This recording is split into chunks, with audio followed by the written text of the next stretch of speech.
들려오는 곳이 있겠습니다. 내일은 전국이 대체로 맑은 가운데 가끔 구름이 많이 끼겠습니다. 서울 현재 기온 18.6도입니다. 이규봉이었습니다. 제1라디오 5시 뉴스를 마칩니다. KBS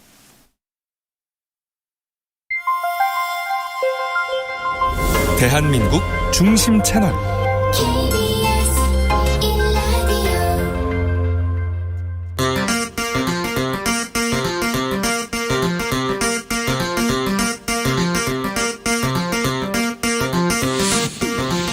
주진우 라이브.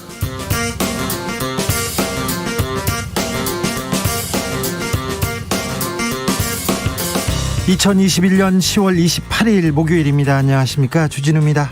국민의힘 후보를 뽑는 경선 게임 막바지를 향하면서 신경전 거세지고 있습니다. 윤석열, 홍준표 후보는 배신자 공방으로 뜨겁고, 홍준표, 원희룡 후보는 장학 퀴즈 계속되고 있습니다. 전두환 발언과 개사가 논란으로 지지율 흔들리고 있는 윤석열 후보는 문재인 정권 윤석열로 이겨야 가장 뼈아플 것이라면서 대국민 호소문을 발표했는데요. 급하다는 얘기도 나오고요. 최종 승자 결국 누가 될지 정비록에서 짚어보겠습니다.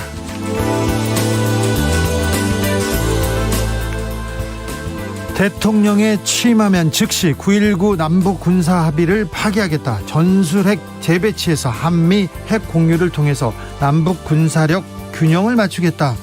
홍준표 후보가 보수 본색을 드러냈습니다. 보수라고 보기도 그렇고 너무 나간 거 아니냐, 이런 얘기도 있습니다. 민주당에서는 한반도를 불구덩이에 밀어넣을 것이라면서 우려하고 있는데요. 전술핵 배치를 놓고 홍준표, 윤석열 후보 뜨거운 논쟁 벌이기도 하는데, 여야 대선 주자들의 안보 공약, 육군 대장 출신입니다. 김병주 더불어민주당 의원과 분석해 보겠습니다.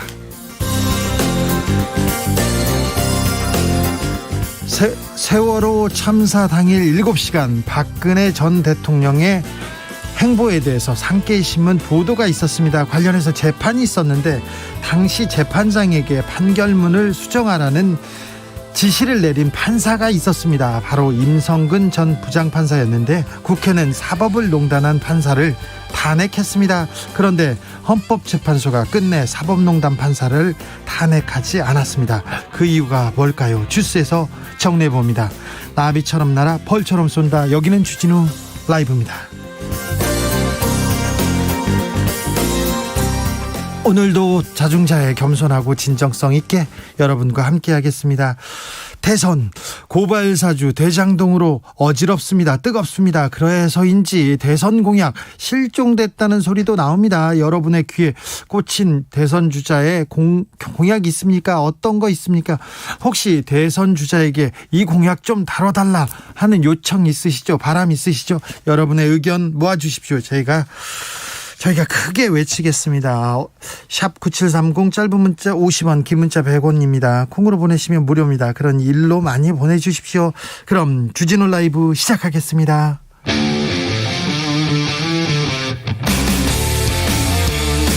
탐사보도 외길 인생 20년. 주 기자가 제일 싫어하는 것은?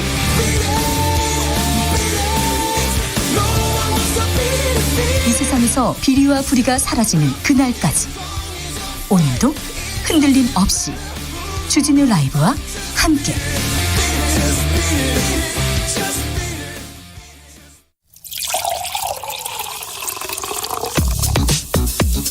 진짜 중요한 뉴스만 쭉 뽑아냈습니다. 주 라이브가 뽑은 오늘의 뉴스 주스. 정상근 기자, 오세요. 네, 안녕하십니까. 코로나 확진자 2,000명을 넘었습니다. 네, 2,111명이 나왔습니다. 많이 늘었습니다. 어제보다 160여 명 정도 늘었고요. 지난주 목요일 발표된 확진자 수보다도 670명이나 더 많습니다. 네. 또 지난 8일 이후 20여일 만에 2,000명대 확진자가 다시 나왔습니다. 다음 달부터 시작되는 단계적 일상 회복 전환을 앞두고 지난 18일부터 사적 모임 인원 제한이 완화됐는데 네. 그 영향이 반영된 것으로 언론은 풀이하고 있습니다. 백신 부스터샷 서두르고 있습니다. 네, 정부가 다음 달부터 50대 성인과 기저질환자 그리고 얀센 백신 접종자를 대상으로 코로나19 부스터샷 접종을 시작합니다. 이 추가 접종은 기본 접종을 마치고 6개월이 지난 시점에 하는 것이 원칙이지만 이 감염 위험이 큰 면역 저하자와 얀센 백신 접종자는 2개월 이후부터 가능합니다. 네. 예약 일정을 말씀드리면 그 얀센 백신 접종자는 오늘 오후 8시부터 예방접종 사전 예약 시스템을 통해서 예약을 할 수가 있고요. 접종은 다음 달 8일부터 시작을 합니다. 5476님께서 질문 있습니다. 얀센정님 팬입니다. 부스터샷 맞으셨어요? 걱정됩니다. 저는 아직 안 맞았는데요. 네. 오늘 바로 예약을 할 예정입니다. 그렇습니까? 바로 맞으려고요? 네. 자영업자들 코로나 손실보상 신청 이어지고 있습니다. 네, 코로나19 방역 조치로 영업 손실을 입은 소상공인 자영업자분들에 대한 정부의 손실보상이 어제부터 시작이 됐습니다. 예. 손실보상 대상은 지난 7월 7일부터 9월 30일까지 이 정부나 지방자치단체의 집합금지와 영업시간 제한 조치로 영업 손실을 입은 소상공인 그리고 소기업 등입니다. 손실보상을 받기 위해서는 온라인이나 오프라인을 통해 보상 신청을 해야 하고요.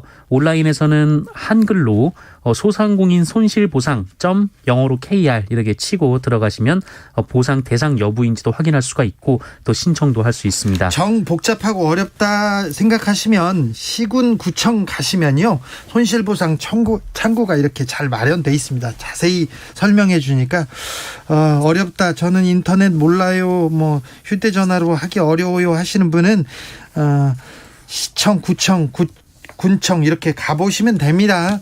이런 공약 내주세요. 계속 공약 얘기가 들어오고 있습니다. 0784님께서 국회의원, 검찰, 주민 소환제도 좀 필요합니다. 국회의원도 검찰도 소환하자고요. 1402님께서는 환경 공약 듣고 싶어요. 그렇습니다. 기후위기, 환경에 대한 공약이 유럽에서는 첫 번째 공약으로 꼽히는데 우리 대선 주자들의 환경 공약 뭔지 궁금합니다.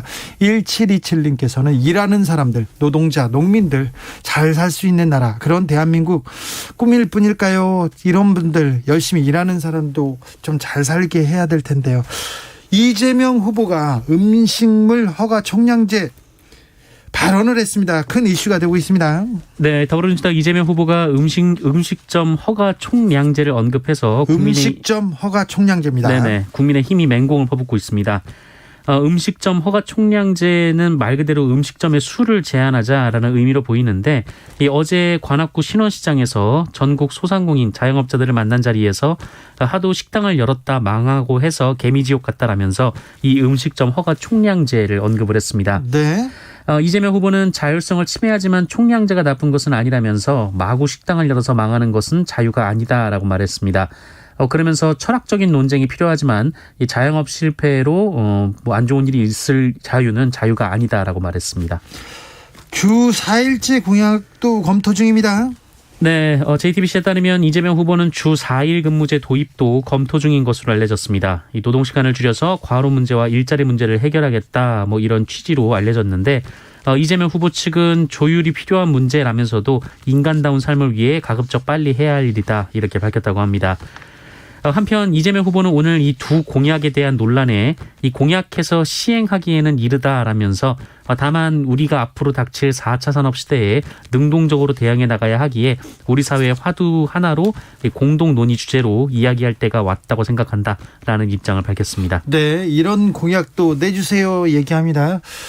김세윤님께서 음식점 허가 총량제 진짜 이건 아니지 공산당입니까 이렇게 얘기하고 야당에서도 계속 비판하고 있습니다. 그런데 이재명 후보 측에서는 이제 앞으로 가야 할 길이니까 생각해보자 이렇게 화두로 던졌다고 합니다. 7409님께서는 배달 오토바이 배달용 번호판 부착 의무화 어떤가요? 배달용 번호판은 전기 오토바이 사용 의무화, 속도 60km 미만 제한, 시끄러워서 못 살겠어요 얘기합니다. 네, 배달용 전기 오토바이 사용 의무화. 네, 좋은 아이디어가 쏟아지고 있습니다. 3123님께서는 신입, 인턴 등 청년들의 신입 직장인들의 산업 안전을 위하면 현행 법령보다 더욱 가중 처벌할 수 있는 내용을 대선 공약으로 해주시길 바랍니다. 꿈을 펼칠 사이도 없이 현장에서 쓰러지는 새내기들 너무 안타깝습니다. 이렇게 얘기하셨습니다. 황무성 성남도시공사 사장, 이분이 퇴임할 때 압력을 받았다는 그분이죠. 그런데 네. 재직 당시에 사기 혐의를 받고 있었어요. 네, 이 검찰은 황무성 성남도시개발공사 사장 퇴임에 이재명 후보의 외압이 있었는지 여부에 대한 수사에 착수했는데요. 네. 그런데 황무성 당시 사장이 이 재임 중에 이 사기 혐의로 기소돼서 형사재판을 받고 있었던 사실이 확인됐습니다. 아, 네. 황무성 전 사장은 2014년 기소가 됐고 2014년 7월부터 2015년 2월까지 사장 신분으로 4차례 재판에 출석을 했다고 하고요. 이후 2015년 3월에 물러났습니다. 검찰의 기소는 실제로 일부 유죄로 판결이 나왔는데요. 이 황무성 사장은 2011년 한 개발업체 대표에게 우즈베키스탄에서의 사업 수주를 약속하며 2차례에 걸쳐 3억 5천만 원을 받아 가로챈 혐의로 1심에서 징역 10월을 그리고 항소심에서는 징역 6개월에 집행유예 2년을 선고받은 바 있습니다. 유죄를 확정받았군요. 네, 이로 인해서 이 대장동 때문에 사임 압력을 받은 것인가 좀 의구심이 드는 상황이긴 한데요. 황무성 사장은 그러나 이 사임과 기소는 무관하다라는 입장을 밝혔습니다. 황무성 전 사장은 무조건 그만두라고 사표 내라고 해서 냈다라면서 사퇴를 종용할 때 기소 관련 언급은 없었다라고 밝혔습니다. 아니, 그런데 공직자가 뇌물을 받아가지고 유죄를 받았는데 이거 참 공직자의 도덕성이 지금 네. 그런데 이거하고 무관하다고요? 네. 검찰 수사를 지켜보겠습니다. 조직의 윤석열, 그런데 바람탄 홍준표의 기세가 만만치 않은 것 같습니다. 윤석열 국민의힘 후보 오늘은 대국민 호소문을 발표했어요. 네, 윤석열 후보는 정권 교체로 부패를 척결하고 대한민국을 정상화하겠다라면서도 최근 잇따른 실언 논란을 의식한 듯 정치 신인의 약점을 극복하기 위해 밤샘 노력을 해왔으며 앞으로도 피나는 노력을 하겠다라고 말했습니다. 그러면서 윤석열로 이기는 것이 문재인 정권의 가장 뼈아픈 패배를 안겨주는 것이다 라면서 윤석열을 정권 교체와 정치 혁신의 도구로 써달라라고 호소했습니다. 정치 밤샘 노력을 하면서 정치 네. 잠은 주무시면서 해야 됩니다. 잠이 좀 부족하신지 요새. 홍준표 후보는 바로 맞받아 쳤습니다. 네, 홍준표 후보는 오늘 여의도 대선 캠프에서 복지 공약을 발표한 뒤 기자들과 만났는데요. 이 자리에서 본인은 대통령이 되려고 하는 사람이고 윤석열 후보는 대통령 후보가 되려고 하는 사람이다 라는 주장을 했습니다. 네. 그러면서 반문 집결로는 정권 교체가 안 된다라면서 2030 세대 그리고 호남에서는 한 자리도 안 나오는 지지율로 어떻게 본선에서 이기겠나라고 말했고요. 또 윤석열 후보는 어떤 방법을 써서라도 야당 후보가 돼서 이 본인이나 가족의 안위를 지키려고 하는 전략이다 이런 주장을 하기도 했습니다. 야당 후보가 돼서 본인이나 가족의 안위를 지키려고 하는 전략이라고요? 홍준표 후보는 원희룡 후보와 감정 싸움 계속해서 이어가고 있습니다. 네, 원희룡 후보가 어제 토론회에서 홍준표 후보에게 탄소세 부과가 관련된 의견을 물었는데요. 홍준표 후보가 질문이 야비하다라고 맞받았습니다. 이후 홍준표 후보가 소셜미디어에 너는 모르지 하듯이 묻는 그 태도는 참으로 역겨웠다라고 강하게 날을 세웠는데요.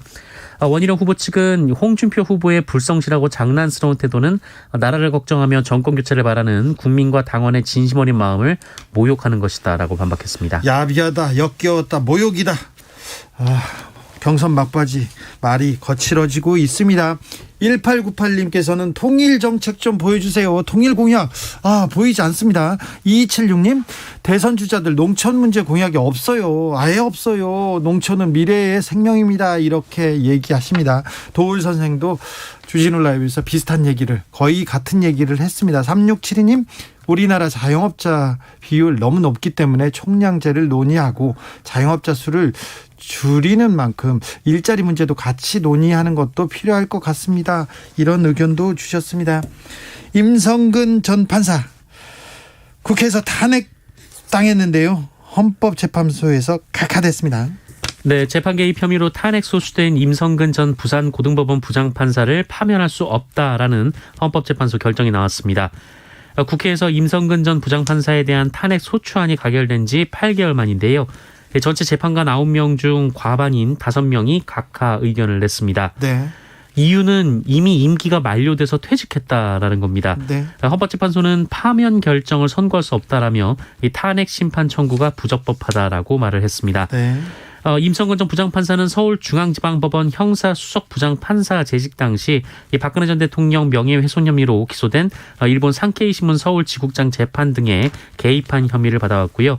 이 국회는 법관 독립을 침해했다면서 지난 2월 탄핵소추안을 의결한 바 있습니다. 근데 임성근 판사는 그 전에 옷을 벗었습니다. 그래서 헌법재판소에서도 전혀 탄핵당하지 않았습니다. 그런데 임성근 판사는 전 판사는 사법농단 판사로 국회에서 국민에게 탄핵된 헌정사 첫 판사로 기억될 것입니다. 0464님께서 무술 유단자 폭행하면 가중처벌되는 것으로 합니다. 이처럼 법조인들 범죄 저지르면 가중처벌하는 공약 내주세요 얘기합니다. 판사가 헌법을 유린했는데도 이렇게 자유롭다는 건 좀 문제가 있는 것 같습니다. 판사님들, 법을 다루시는 분들 그런 것 같습니다. 문재인 대통령 오늘 유럽 순방길에 나섰습니다.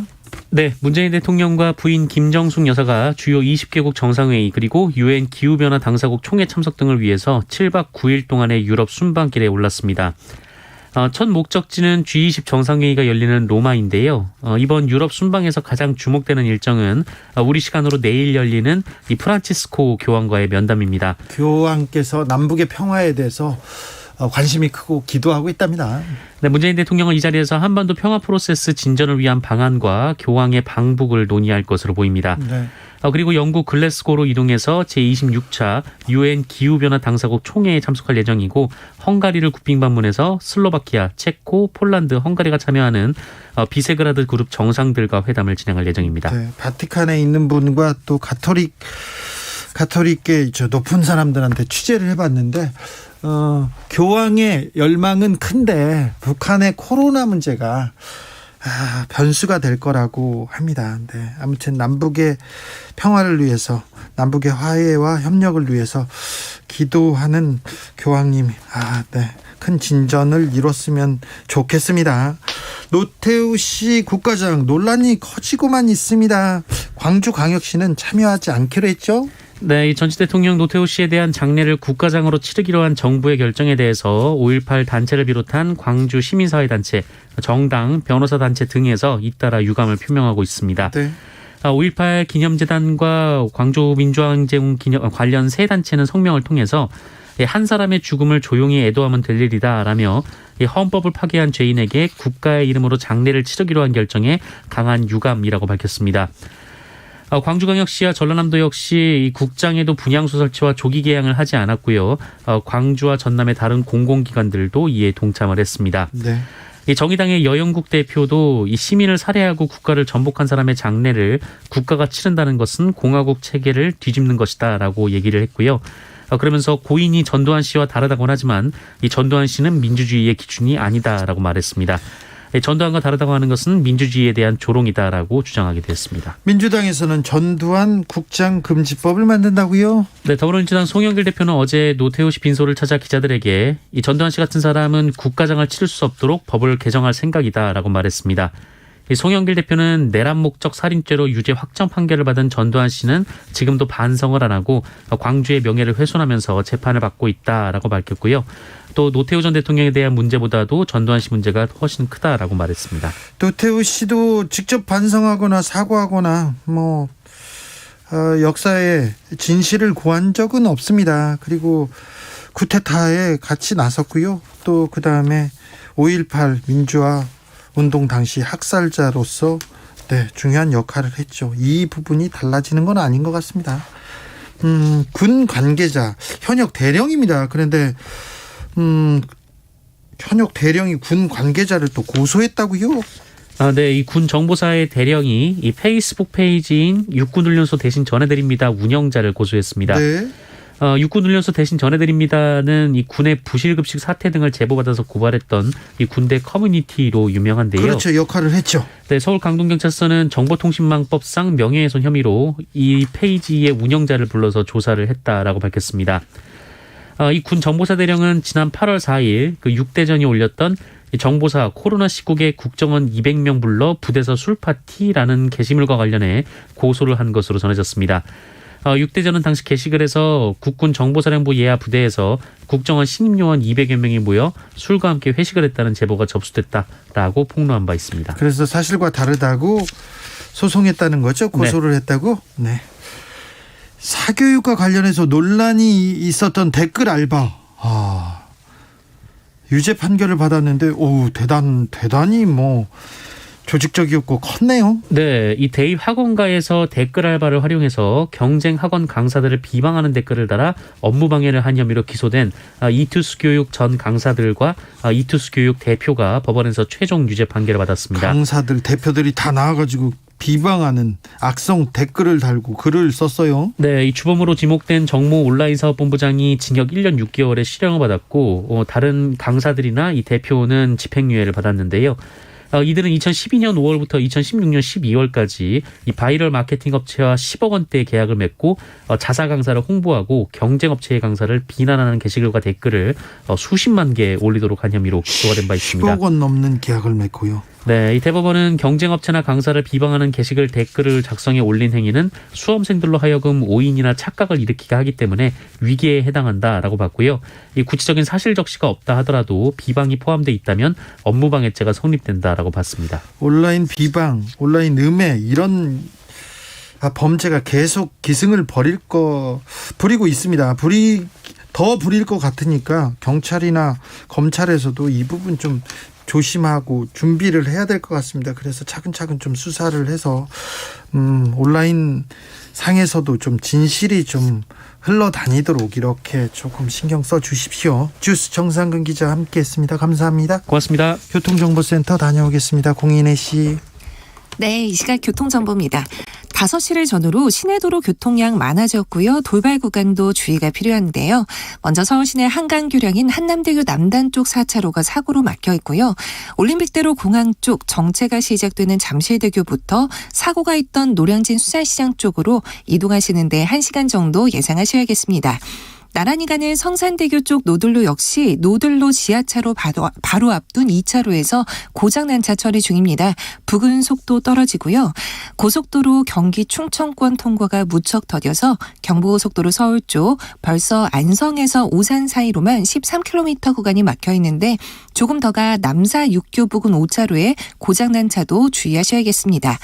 또 중부고속도로 남이 쪽 진천 부근 1차로의 사고 여파 후미로 4km 구간에서 받고 있고요. 통영 대전고속도로 대전 쪽 독산터널 2차로에서도 승용차 사고 처리하고 있습니다. 진주 분기점부터 정체입니다. KBS 교통정보센터였습니다.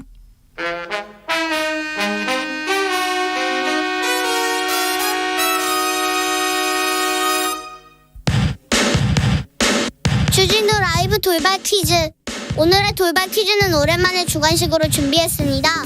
문제를 잘 듣고 정답을 정확히 적어 보내주세요.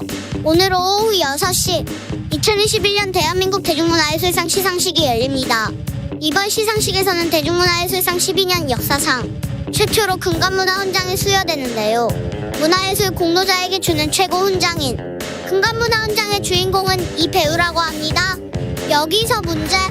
영화 미나리에 출연해 대한민국 최초로 미국 아카데미 여우조연상을 수상한 이 배우는 누굴까요?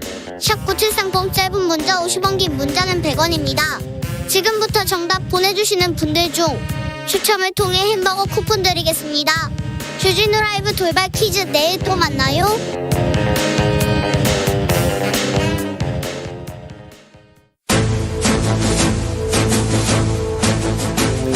오선의 지혜와 품격으로 대한민국 정치를 이끈다. 오선의 정치비책 정비록.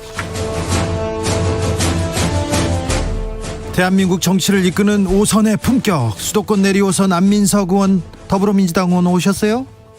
네, 안민석 의원입니다. 반갑습니다. 그리고 영남권 내리기 오선 조경태 의원 나와 계십니까? 네, 안녕하세요. 조경태 의원입니다. 조경태 의원님, 홍준표 후보의 지지율 상승세가 뚜렷해 보입니다. 네, 네. 바람을 탄 것 같습니다. 네, 고맙습니다. 홍준표 후보가 뚜렷하게 잘한 것은 안 보이는데 윤석열 후보가 지금 개사가 논란에 거기에 빠져가지고 전두환 발언에 빠져가지고 타격을 입은 것 같은데요. 그래서 그렇습니까? 네, 아무래도 그 영향이 조금 이번 주에는 좀 있었던 것 같고요. 네. 어쨌든 끝까지 다음 주 11월 5일날 그 결과가 나오니까 네. 그때까지 저희들은 좀 더 겸허하고 겸손한 마음에서 계속 잘 운동하도록 하겠습니다. 갑자기 대국민 지지 호소문을 윤석열 후보가 발표했는데 왜 했대요? 보통 이제 후보자분들은 이제 이맘때쯤 되면은 이제 그런 호소문들을 발표하거든요. 아, 그래요? 네, 그렇습니다. 그래서 또 이 홍 후보와 또 이렇게 서로 치열하게 경쟁하고 있기 때문에 아마도 윤 후보 나름대로 그 대국민 호소문을 발표 오늘 하지 않았나 이렇게 보고 있고요. 뭐라고 했는지 잠깐 들어볼까요? 네네네. 오늘의 윤석열은 부족합니다. 내일의 윤석열은 더 나을 것입니다. 이 시대 최고의 개혁은 정권 교체입니다.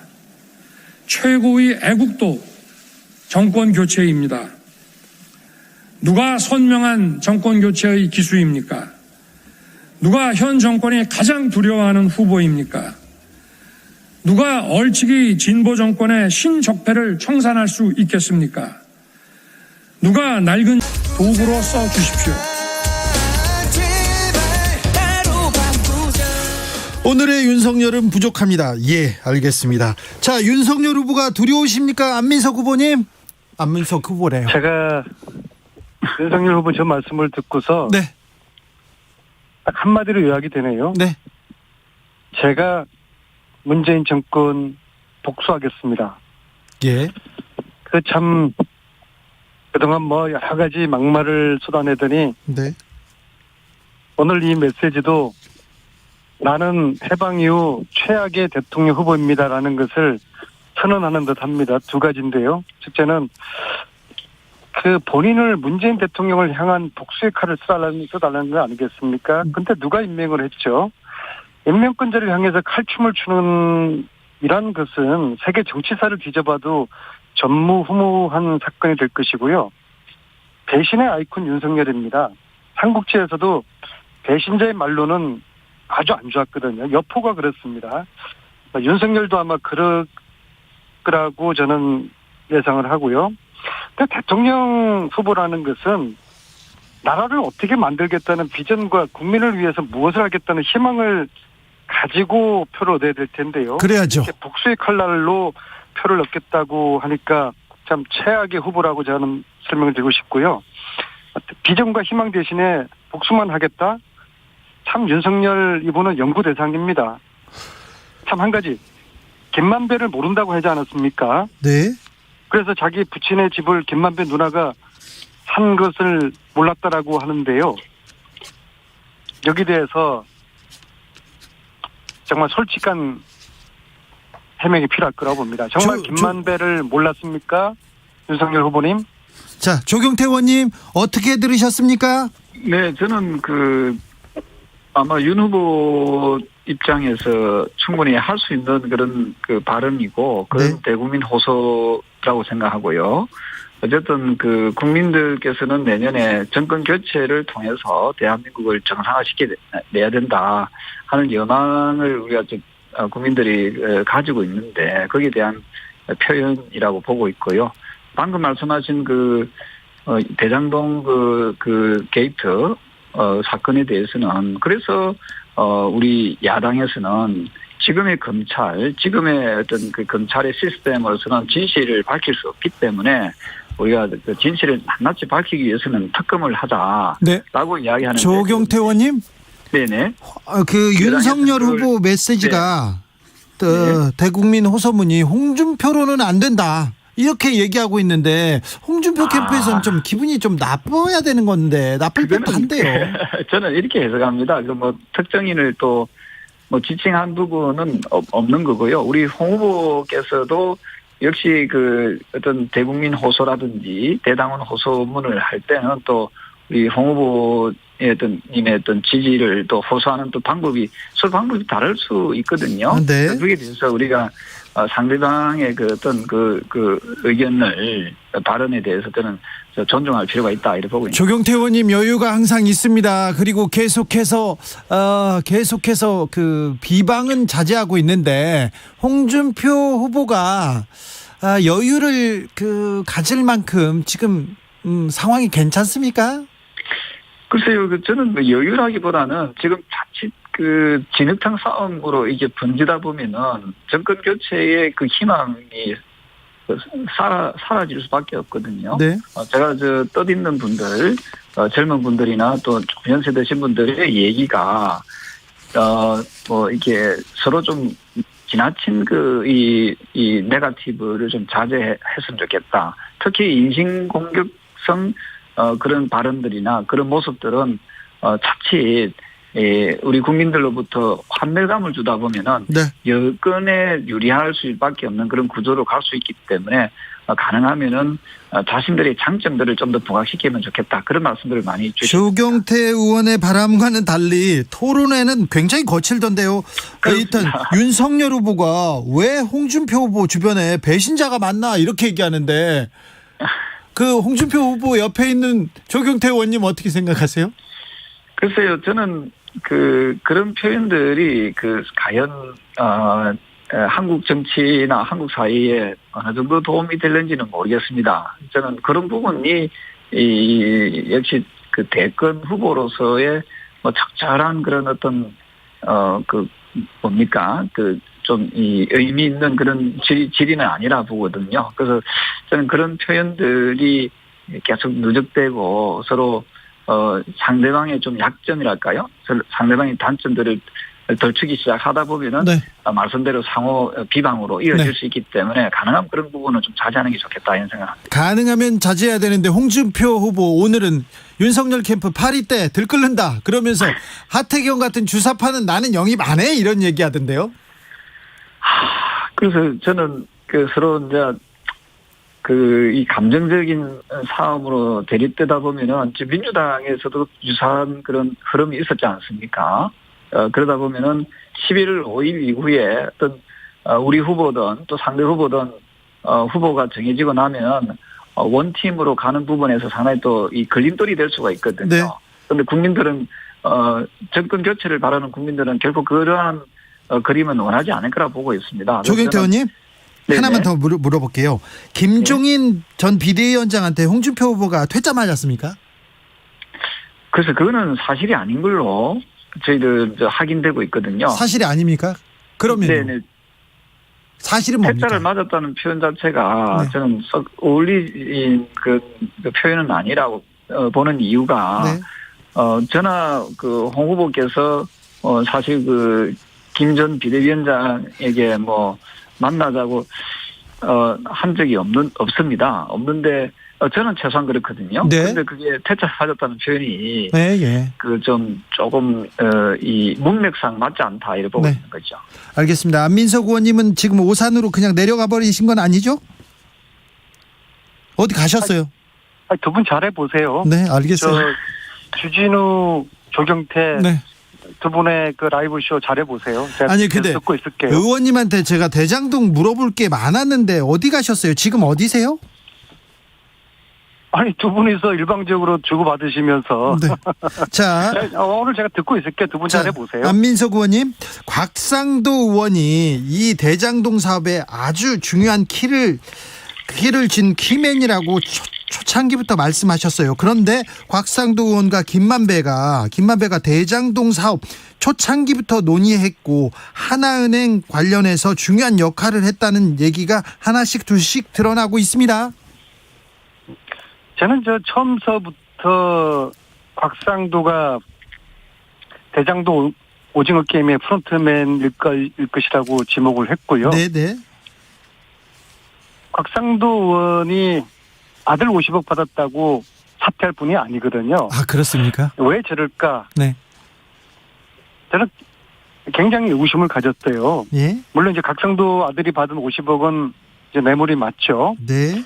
근데 이 그렇게 50억을 왜 주었을까? 이걸 밝히면은 곽상도가 이 오징어 게임의 프론트맨이라는 게 규명이 될 것이고요. 네. 따라서 앞으로는 곽상도 위에 그 VIP가 있다고 보거든요. 네. 이것을 밝히는 것이 이번 대장동 수사의 궁극적인 목표가 될 텐데요. 과연 지금 현재 검찰의 의지나 실력으로 밝혀낼지는 이제 두고 봐야 될 것 같습니다. 또 남욱, 김만배, 정영학 이 세 사람은 대장동의 깐부거든요. 네. 이들이 지금 자유롭게 나다니면서 검찰 수사를 받고 있어요. 네. 증거인멸, 말 맞추기 이 시간을 너무 넉넉하고 자유롭게 주고 있어요. 왜 그럴까 참 유감이고요. 그러니까 검찰의 수사 의지가 좀 의심을 받게 되는 거 아니겠습니까? 이 마치 그 고구마를 먹는 기분이에요. 고구마요. 국민들은 이제 답답해서 사이다를 먹고 싶어 하는데 고구마 수사가 아니라 사이다 수사 박차를 가야 될 것 같고요. 근데 아무튼 남욱, 김만배, 정영학 이 깐부 동맹 이거 해체해야 됩니다. 그러면 어떻게 해야 되겠죠?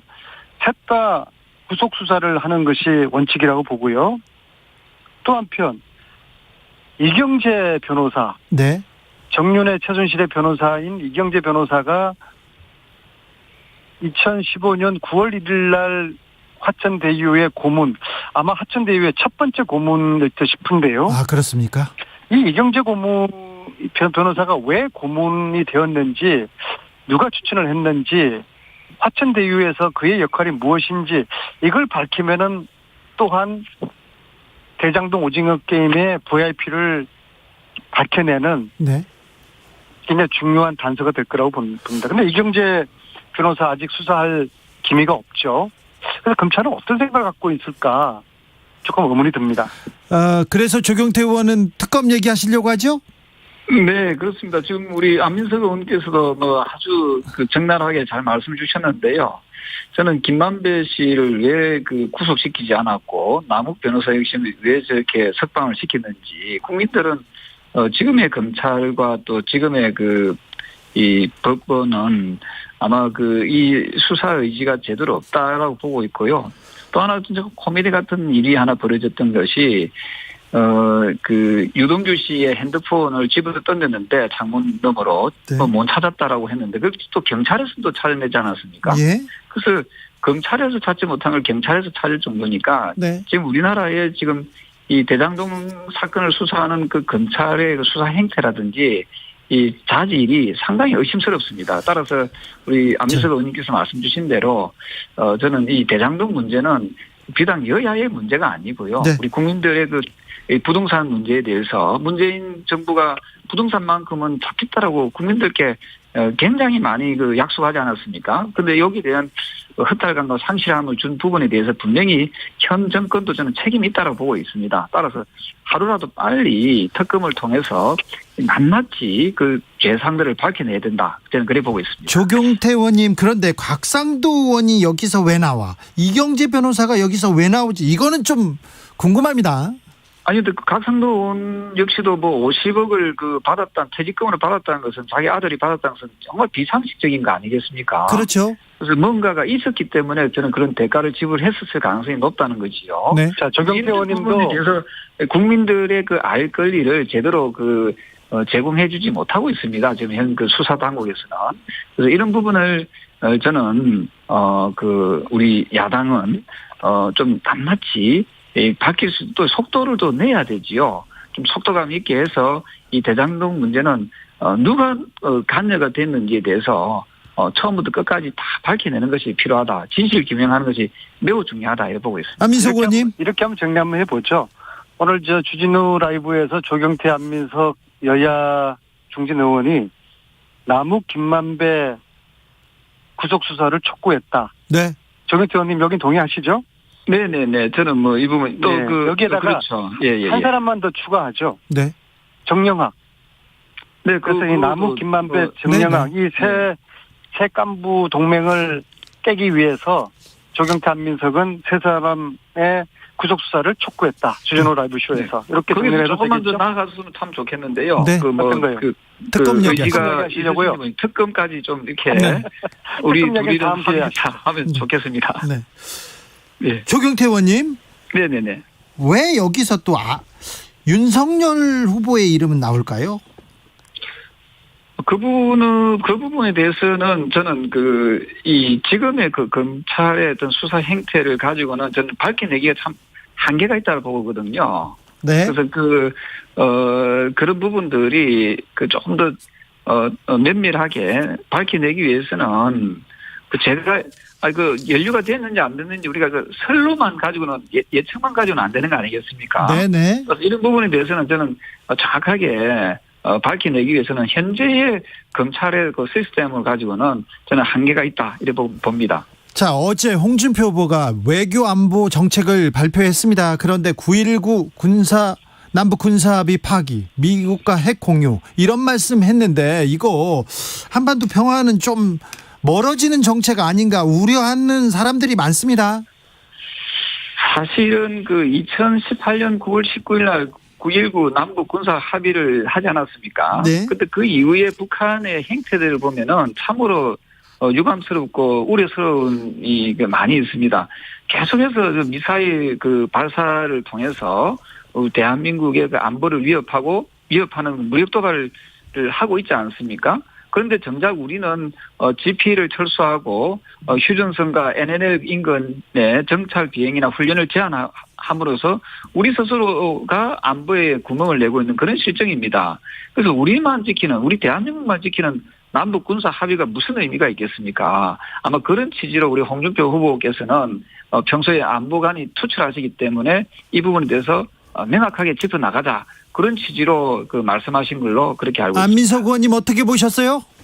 네, 홍준표 의원님은 좀 큰 틀의 이야기를 강하게 주장하시는데 이번에 말씀하신 거 보면은 디테일이 굉장히 약해요. 이번에 이 안보 관련된 이 발언도 안보 전문가들이 볼 때는 한마디로 정말 어처구니가 없다는 그런 이제 반응인데요. 좀 이런 발언, 특히 안보와 관련된 발언을 하실 때는 이게 남북의 문제뿐만 아니라 미국, 중국, 이 주변 강국의 전문가들이 이걸 다 보고 있거든요. 그래서 좀 정말 각별히 좀 신중하시고 좀 준비되지 않고 공부되지 않은 그런 발언은 자제해 주셨으면 좋겠습니다. 이재명 후보의 안보 공약은 어떻습니까? 안민석 의원님? 여기는 이제 이종석 전 장관님 중심으로 쭉 준비를 하고 있거든요. 그래서 약한 부분은 약하다고 이야기를 해야죠. 왜냐하면 이재명 후보는 성남시장과 경기지사 이 행정직만 하셨거든요. 네. 안보 관련된 어떤 고민이나 판단을 할 기회는 없지 않았습니까? 그래서 경선 때는 이 부분이 잘 부각되지 않았지만 이제 본선에 있어가지고는 이종석 장관님을 중심으로 한 안보 정책 팀에서 네. 좀 세련되고 현실적인 그런 대안을 이야기를 하실 겁니다. 이 부분 역시도 네. 제가 이걸 함부로 이야기하는 것은 굉장히 섣부른 것이죠. 잘 알겠습니다. 안보 관련된 이야기는 네. 당사자나 아니면 주위 참모들이나 이야기하는 것은 신중을 기해야 된다고 봅니다. 신중을 기해야 된다. 조경태 의원님 오늘도 그렇고 어제도 그렇고 이재명 후보가 음식물 총량제 발언 논란이 되고 있습니다. 음식점입니다. 음식점 총량제 발언 어떻게 보셨어요? 이거는 정말 참 국민들께서 또 아마 깜짝 놀라셨을 텐데요. 아무리 대통령 후보라고 해도 또 대통령이 됐다 하더라도 어떤 이 개인의 사유재산이라든지 개인의 직업의 선택권을 제한한다는 것은 이거는 참 이 상식에서 한참 벗어난 그런 발언이다. 이렇게 보고 있습니다. 그래서 저희들로서야 좋습니다. 그래서 이재명 후보가 그렇게 국민들의 상식에 반하는 발언을 하는 것은 저희들은 좋지만은 그래도 명색이 대한민국의 여당의 후보가 이렇게 상식에 좀 벗어나는 비상식적인 발언을 하는 것에 대해서는 아마 국민들께서는 상당히 실망과 허탈해 하실 것 같고요. 안민석 의원님 이건 어떤 맥락에서 나온 겁니까? 우리나라가 전 세계에서 자영업자 비율이 가장 높지 않습니까? 그런 맥락에서 이제 음식점들도 동네 곳곳에 음식점이고 서민들 간에 서로가 혈투를 벌이는 거 아니겠습니까? 실질적으로 음식점이 3년 이상 유지하는 음식점이 그렇게 많지가 않아요. 그래서 이러한 시장 질서를 그대로 방치할 것인가 그러한 고민 끝에 이런 부분을 좀 정부가 개입해서 서로가 좀 상생할 수 있는 그런 새로운 시장 질서, 특히 이런 자영업자들의 질서, 음식점뿐이겠습니까? 그런 것들은 우리가 정부가 좀 새로운 관점에서 좀 획기적인 그러한 판단과 결정을 해야 된다라는 것은 저는 동의하고요. 그런 면에서 이제 이재명 후보께서 음식점 총량제 이런 발언을 하셨는데요. 큰 틀에서는 뭔가 대안이 있어야 된다고 봅니다. 이렇게 네. 서로가 마구잡이식으로 무릎뜯고 망해가는 이런 현실을 방치할 수는 없는 것이죠. 아직 공약으로 지금 가다듬은 건 아니죠? 네, 그렇습니다. 논의해 보자는 건가요? 이런 문제 제기 자체는 네. 필요하고 좀 공론화될 필요가 있을 것 같습니다. 전 세계에서 자영업자가 가장 많은 우리나라의 이 현실을 두고 볼 것인가 그런 고민은 함께 해야 되는 것이죠. 저는 개인적으로 헌법 정신에 좀 위배해야 될 가능성이 높다 보는 이유가 자유시장 경제의 그 어떤 원칙에 저는 정면으로 반하는 그런 발언이라고 보고 있고요. 어쨌든 누구든지 간에 내가 어떤 직업군을 선택하든지 간에 거기에 대한 자유는 저는 보장돼야 된다. 그런 측면에서 이번에 이재명 후보의 그 발언은 상당히 좀 비상식적이고 국민들의 어떤 기대에 반하는 그런 발언이다. 이래 보고 있습니다. 조경태 의원님. 네네. 신상에 대해서 좀 여쭤보겠습니다. 내년에 부산시장에 계속 이름이 오르내립니다. 왜 글쎄, 한숨을 그거는 쉬세요? 우리 그런 말씀을 주시는 언론이나 분들한테는 대단히 감사합니다만은 저는 내년 광역단체장이나 이런 것보다도 내년에 어쨌든 정권 교체를 우리가 제대로 함으로써 우리가 정상적인 대한민국을 만들어 나가자는 거기에 제가 더 관심을 많이 가지고 있거든요. 네. 예, 그 이후에 일어나는 일은 일단 정권 교체 이후의 일이기 때문에 그때 가서 고민해 보도록 하겠습니다. 안민석 의원님. 네. 경기도에서는 지금 경기도지사로 안민석 의원이 지금 첫 손가락에 꼽힌다면서요? 아니 여론조사가 압도적으로 1등을 하고 있는데 저도 잘 압도적으로 이유를 잘 1위를 모르겠어요. 한다고 또 그 얘기를 하세요. 압도적으로 1위를 달리고 있습니까? 아니 그렇게 나왔어요. 그래요. 네. 그래서 저한테는 이제 과분한 말씀이고요. 제가 지금은 대선에 올인할 때고요. 도지사 출마는 자기 정치로 오해받지 않겠습니까? 네. 그래서 지금은 당의 중진으로서 오로지 대선 승리만 생각해야 되겠다. 그 정도로 말씀드리겠습니다. 자, 조경태 의원님. 네네. 정권이 교체됩니까? 정권이 재창출됩니까? 제가 지난번에 부산시장, 서울시장 보궐선거 때 어느 정도 예언을 해가 맞춘 기억이 나는데요. 네. 아마 내년도에는 이 대장동 게이트에서의 덫에서 네. 여건은 저는 벗어나기 어려울 것 같고요. 여건이 만약에 조금이라도 가능성을 높이려면은 저는 적극적으로 특검을 실시하는 게 한 가지 조금의 이 숨통을 트이게 할 수 있는 그런 방법이라고 보고 있고요. 그러지 않고 지금처럼 이어나가면 제2의 LH 투기 사건처럼 대장동 게이트로 인한 실망한 많은 국민들께서 아마도 제대로 심판하지 않을까 이렇게 보고 있고 안민석 의원님. 우리가 저는 크게 이기지 않겠다 이런 시각은 대장동에 대한 번짓을 잘못 짚은 거라고 봅니다. 국힘 쪽에서는 대장동의 몸통 그다음에 그분을 이재명 후보로 지금 지목을 하고서 그런 희망사항을 가지고 있기 때문에 대장동으로 이번 선거 대선을 치르겠다는 생각인데요. 이미 그분은 이재명이 아니고 몸통은 이재명이 아니라고 밝혀졌고 그러면 또 다른 VIP가 있을 거라고 보거든요. 그래서 그것은 이 대장동 판도라 속에 무엇이 들어가 있는지 그것은 지금 국힘이나 지금 조경태 의원님이 희망하는 것처럼 그렇게 결론이 날 것 같지는 않습니다. 국민의힘 경선 막바지입니다. 토론도 이제 거의 끝나갑니다. 2번밖에 안 남았는데 홍준표 후보 토론에서 승기를 잡을 거라고 했는데 막판에 이렇게 너무 순한 맛 됐다 이런 평 많습니다. 제가 볼 때는 네. 그것은 홍준표 후보의 고도의 전략인 것 같습니다. 전략이요? 지금까지 좀 막말과 좀 무대 보고 그친 그런 이미지였지 않습니까? 그래서 지금은 순하고 온화한 그런 이미지로 가는 그런 포지셔닝으로 가닥을 잡은 것 같습니다. 제가 볼 땐 그렇습니다. 조경태 의원님. 네, 원래 순하고 온화한 분인데 이게 누가요? 프레임에 갇혀가지고 그건 홍준표 후보 그렇게 누가요? 말씀하시면 안 되죠. 홍준표 후보 얼마나 저한테도 막말을 막 하시고 저는- 그랬는데요.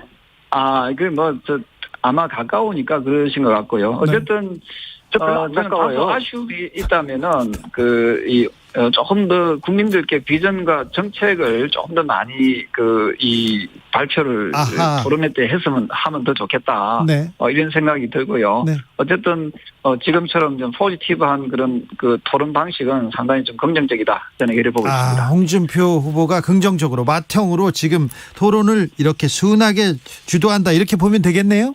네, 그렇게 봐주시면 좋겠습니다. 이재명 후보 다음 주에 선대위 출범합니다. 원팀은 이상 뭡니까? 안민석 의원님. 네, 저희들은 용광로 선대를 위해서 활활 지금 타오르고 있습니다. 네. 마지막 홍준표 캠프의 비책은 뭡니까? 조경태 의원님. 네, 지금은 민심은 저희 쪽으로 많이 기울였다 보고요. 홍준표가 이깁니까? 이기기 위해서 많이 노력을 하고 있습니다. 그래서 당심을 조금 더 확보해 내는데 저희들은 불철주야 최선의 노력을 다 할 예정이고요. 네. 어쨌든 좋은 결과를 가지고 또 뵙도록 하겠습니다. 알겠습니다. 조경태 의원님 너무 순한 거 아닌가, 너무 점잖은 거 아닌가 그런 얘기도 있는데요. 아무튼 끝까지 힘을 내주십시오. 국민의힘의 네. 조경태 의원 그리고 더불어민주당 안민석 의원이었습니다. 오늘 말씀 감사합니다. 네, 감사합니다. 네, 감사합니다. 저는 잠시 쉬었다 6시에 2부로 돌아오겠습니다.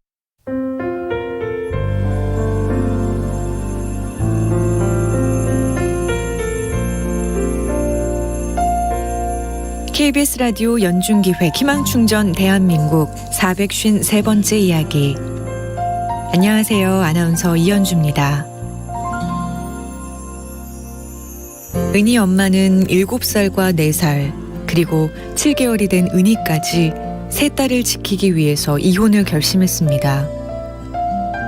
도박 중독인 남편이 수시로 대부업체에 빚을 지는 것도 모자라 어린 딸들한테 손찌검을 시작했기 때문입니다. 남편을 피해서 잠시 친척집에 머물고 있지만 언제까지 이 생활을 지속할 수 있을지 모르는 상황. 엄마는 그저 아이들이 아무 걱정 없이 안정적인 환경에서 자라길 바라고 있는데요. 이혼 숙려 기간이라서 한부모 혜택을 전혀 받을 수 없는 지금, 은희 엄마가 할 수 있는 건 아이들 곁에 있어주는 것뿐입니다. 은희네 가정이 더 이상의 아픔과 걱정 없이 따스함으로 가득 채워질 수 있도록 여러분이 지금 힘을 모아주세요.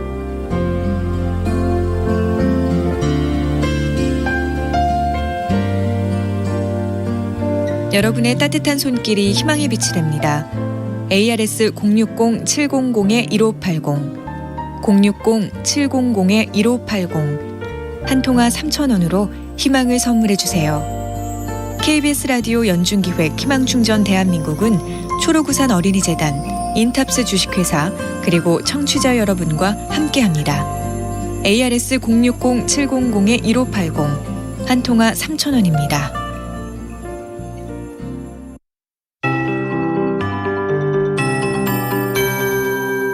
KBS 58분 날씨.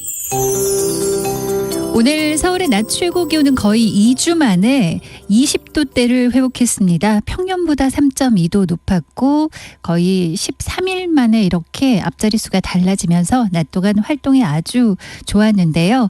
점차 이번 기온이 좀 유지가 되다가 떨어지는 시점은 다음 주쯤이 되겠고, 그래도 당분간은 이렇게 아침 기온도 좀 오르고 낮 기온도 20도 안팎을 유지하면서 완연한 10월 말에서 11월 초 가을 날씨가 이어지겠습니다. 오늘은 가벼운 옷차림도 괜찮았습니다. 부산이 23.3도까지 올라 전국에서 가장 기온이 높았습니다. 내일 아침에 서울이 10도, 오늘보다 다시 3도 오르면서 평년을 웃돌겠고요. 전국이 4도에서 14도 분포. 이런 아침 기온 분포는 이번 주말 휴일까지 쭉 이어지겠고요. 내일 낮 기온도 서울 20도, 오늘과 같습니다. 전국이 17도에서 21도 분포로 주말 휴일까지도 이런 낮 기온도 쭉 유지됩니다. 다만 내일 새벽에서 오전 사이에 내륙에 짙은 안개가 끼겠고요. 내일까지 동해상의 높은 물결, 또 제주도 해안과 동해안은 너울성 파도 주의하시기 바랍니다. 오늘 맑은 하늘, 내일은 가끔 구름이 끼겠고 제주도는 내일 오전에 비가 약간 예보돼 있고요. 주말인 모레 경기권이나 충남 북부 서해안 약간의 비 소식이 있고 제주 산지도 토요일에 약간 비가 오겠습니다. 지금 서울 기온은 18도입니다. 최영우였습니다.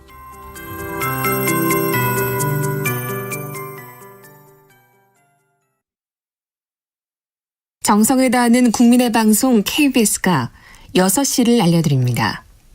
AM 711kHz, FM 97.3MHz, KBS 1라디오입니다. HLKA.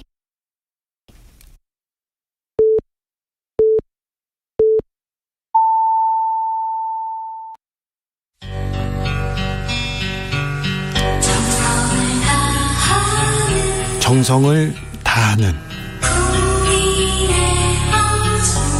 국민의 방송 KBS 주진우 라이브. 그냥 그렇다고요. 주진우 라이브 2부 시작했습니다. 지역에 따라 2부부터 들어오신 분들 계시죠? 잘 오셨습니다. 어서 앉으세요.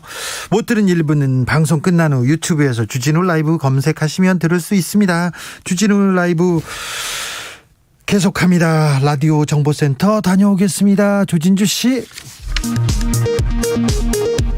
4.16 연대와 참여연대, 민주사회를 위한 변호사 모임 등 시민사회 단체들은 임성근 전 부장판사의 탄핵소추를 각하한 헌법재판소 결정에 대해 사법농단에 사실상 면죄부를 줬다며 강하게 규탄했습니다. 더불어민주당 김두관, 박용진 의원이 이재명 대선 후보 선거대책위원회 공동선대위원장을 맡기로 했습니다. 이재명 후보는 김두관, 박용진 의원과 오늘 잇따라 만나 이 같은 내용에 합의했습니다. 국회 정보위원회 간사인 더불어민주당 김병기 의원은 오늘 비공개로 진행한 브리핑을 통해 일부에서 제기된 김정은 대역설은 근거가 없고 김 위원장의 건강에는 별다른 문제가 없는 것으로 확인됐다고 밝혔습니다. 박지원 국정원장은 오늘 국정원 국정감사에서 이른바 제보사주 논란과 관련해 공수처에서 입건됐다는 사실은 통보받았지만 수사 일정 협의 요청은 없었다고 밝혔습니다. KT가 지난 25일 발생한 전국적 통신 장애와 관련해 내일 긴급 이사회를 개최해 보상안 등 수습책을 논의한다고 밝혔습니다. 과학기술정보통신부도 내일 오후 브리핑을 열어 이번 장애의 원인 분석 결과를 발표할 예정입니다. 지금까지 라디오 정보센터 뉴스였습니다.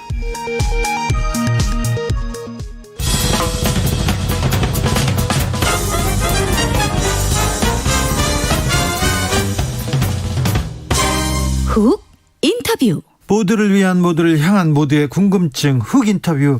대선판에 핵이 등장했습니다. 진짜 핵이요. 홍준표 후보가 보수 본색을 드러내고 있는데 군사 합의는 파기하고 전술핵 재배치하겠다, 한미 핵 공유, 이런 말을 쏟아내고 있습니다. 과연 가능할 건가요? 이재명 후보, 윤석열 후보의 안보 공약도 좀 궁금합니다. 육군 대장 출신입니다. 더불어민주당의 안보 대변인을 맡고 있는 김병주 의원 모셨습니다. 안녕하십니까? 예, 안녕하세요. 김병주입니다. 네. 육군 대장 출신이고 한미연합사 부사령관을 역임했습니다. 외교안보 전문가로서 좀 물어보겠습니다. 어제 홍준표 후보 낸 안보 공약 어떻게 보셨어요? 예, 홍준표 후보 국방안보 공약을 보니까 대단히 우려가 됐습니다.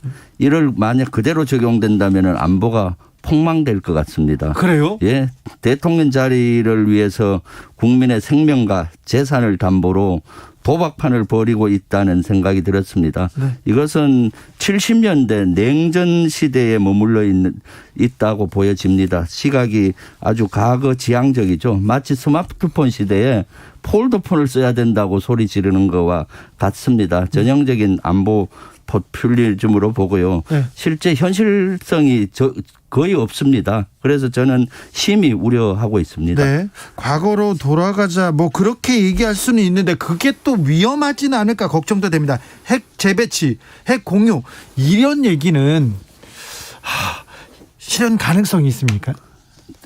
전혀 현실적으로 가능하지 않습니다. 그리고 바람직하지도 않죠. 사실 우리가 북핵을 공식적으로 인정하는 꼴이 됩니다. 네. 그러면 노무현 정부 시절, 노태우 정부 때부터 우리는 비핵화를, 한반도 비핵화를 꾸준히 추진해 왔는데 그 비핵화를 북한에 요구할 근거가 없어지죠. 그리고 이는 우선 미국에서도 국제사회에서도 반발을 아주 심하게 할 겁니다. 또 이런 것들이 한미 관계에도 아주 악영향을 미치게 되죠. 이런 섣부른 핵 공약은 국제사회로부터 고립을 자초할 뿐만 아니라 안보 위기, 경제 위기까지 가지고 올 수 있는 아주 위험한 공약입니다. 네, 보수 진영에서는 북한이 핵을 포기하지 않으니까 우리도 어쩔 수 없다. 우리도 핵을 가져야겠다.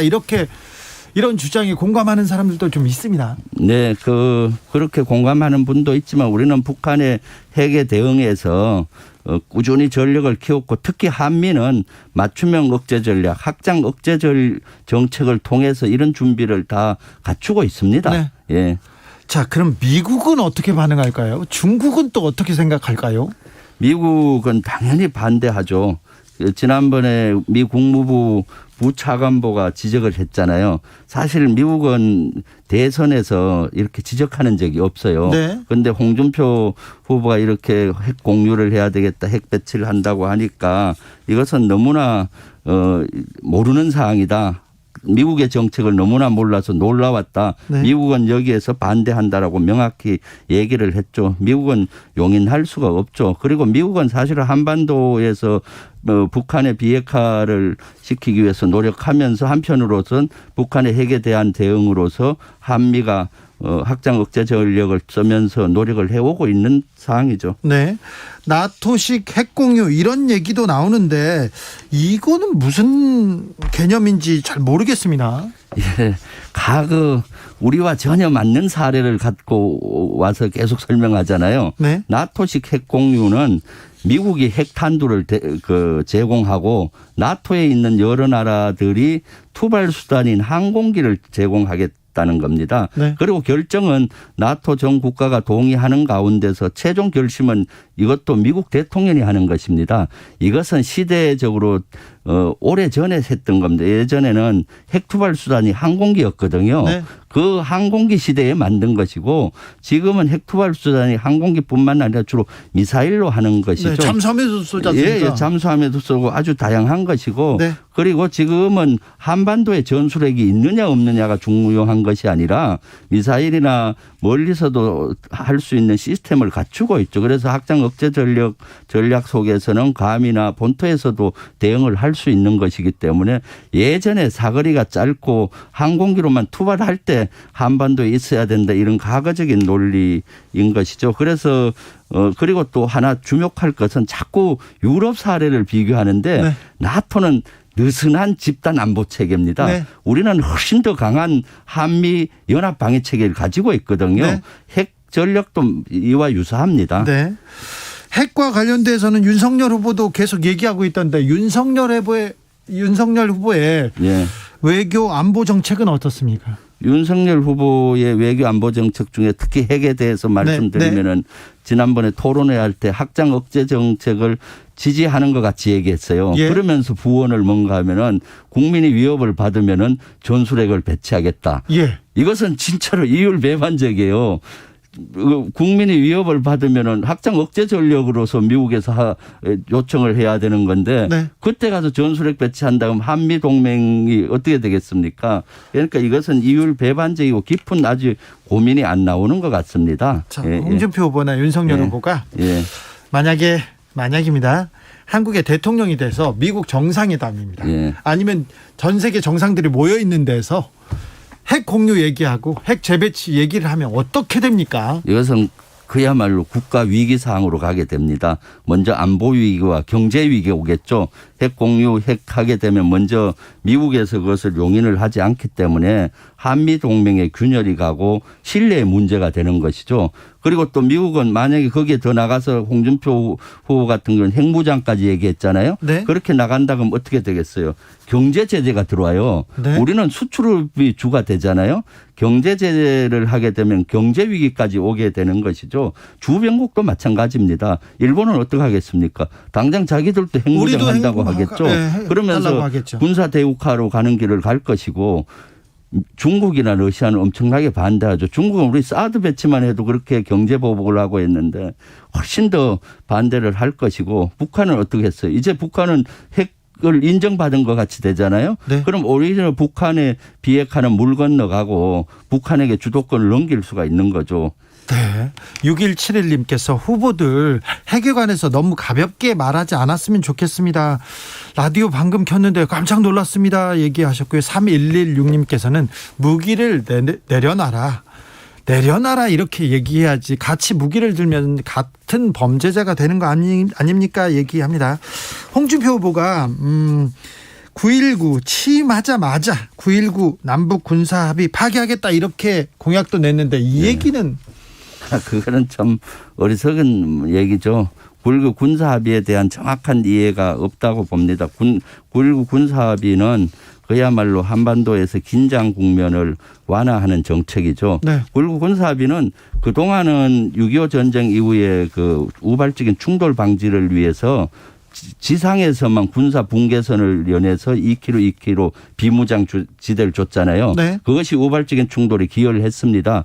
그런데 네. 해상과 공중에는 없었습니다. 네. 그러다 보니까 서해안 LNL에서는 수시로 무력 충돌이 일어났잖아요. 그렇죠. 공중에서도 2018년 이전에는 최근에 만든 무인기, 드론 네. 이런 것들을 북한이 침투시켜서 보냈죠. 엄청나게 군사적인 도발을 많이 했고 위협이 됐죠. 박근혜 정부 때는 뭐 드론 마구 떨어졌지 드론이 않습니까? 사드 성주 기지까지 가서 사진을 찍고 복귀하다가 추락한 것도 있었잖아요. 네.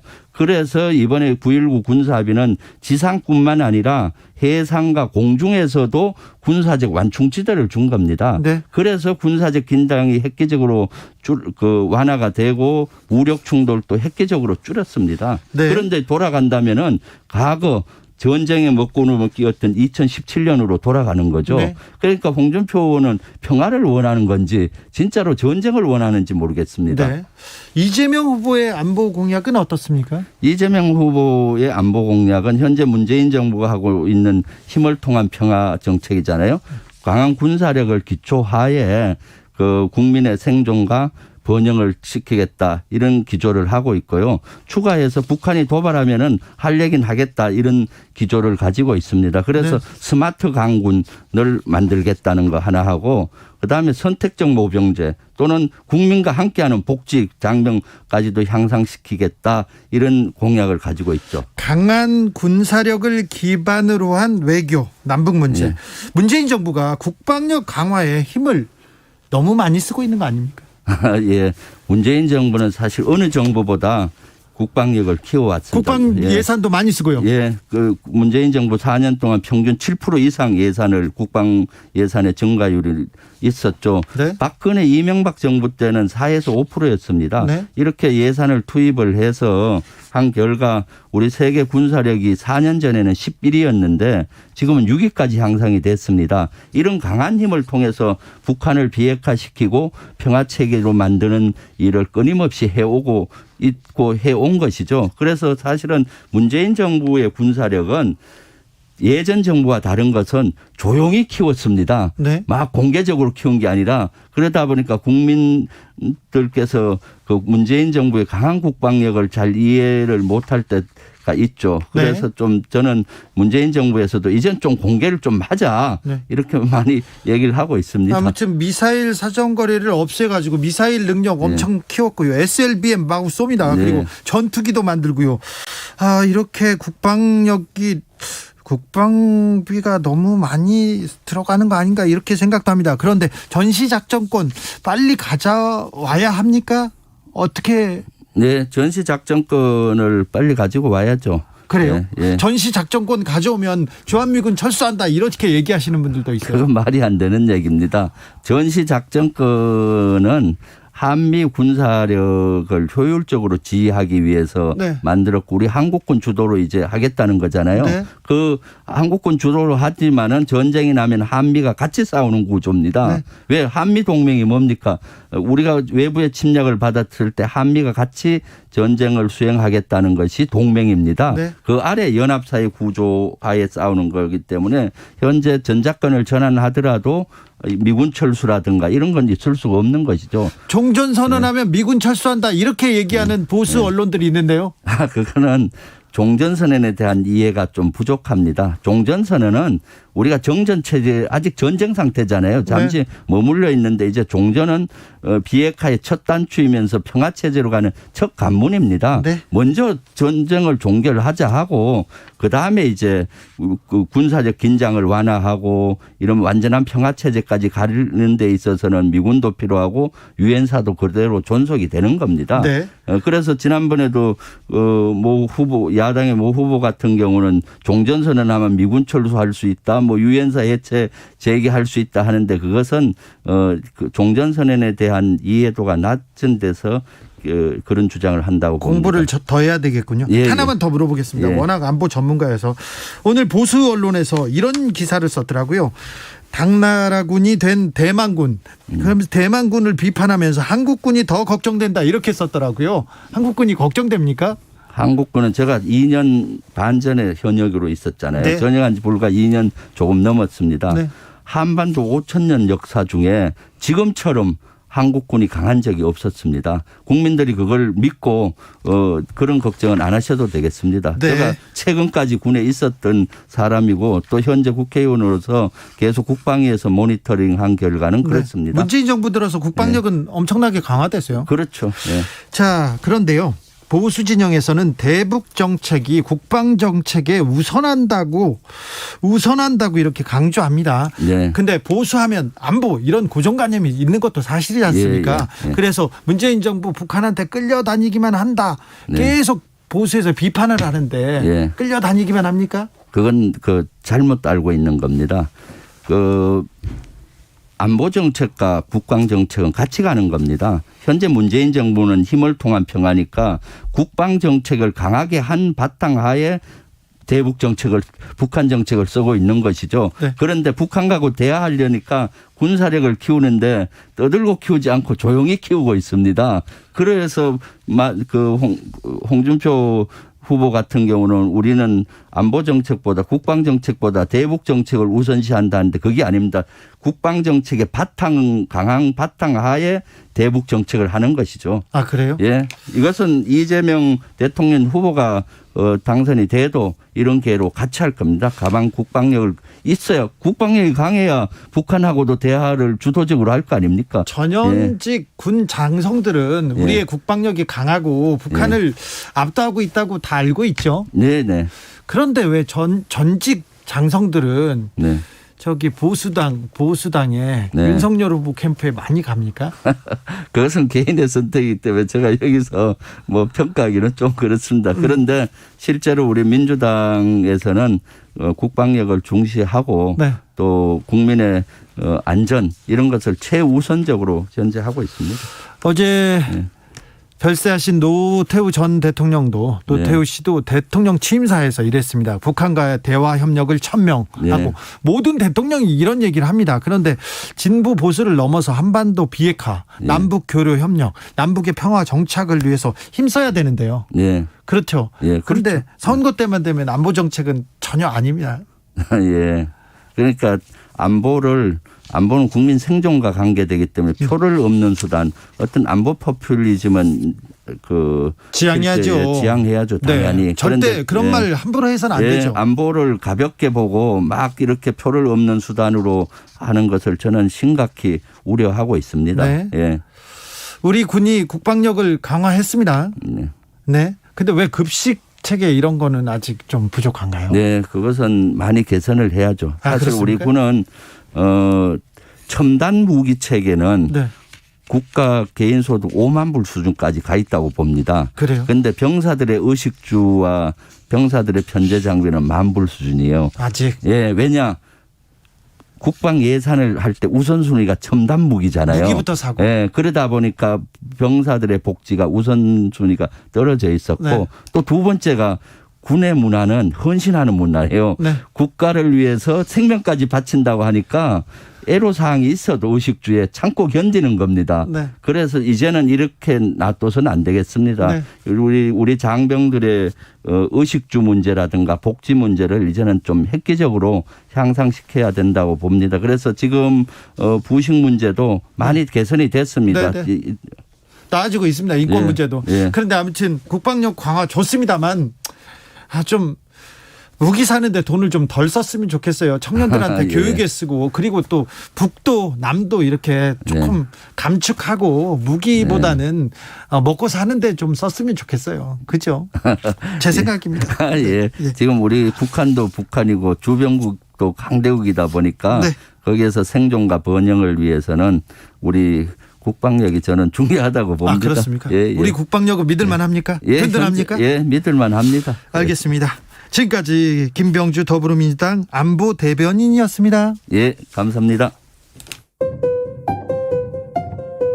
정치 피로, 사건 사고로 인한 피로, 고달픈 일상에서 오는 피로. 오늘 시사하셨습니까? 경험해보세요. 들은 날과 안 들은 날의 차이. 여러분의 피로를 날려줄 저녁 한 끼 시사. 추진우 라이브.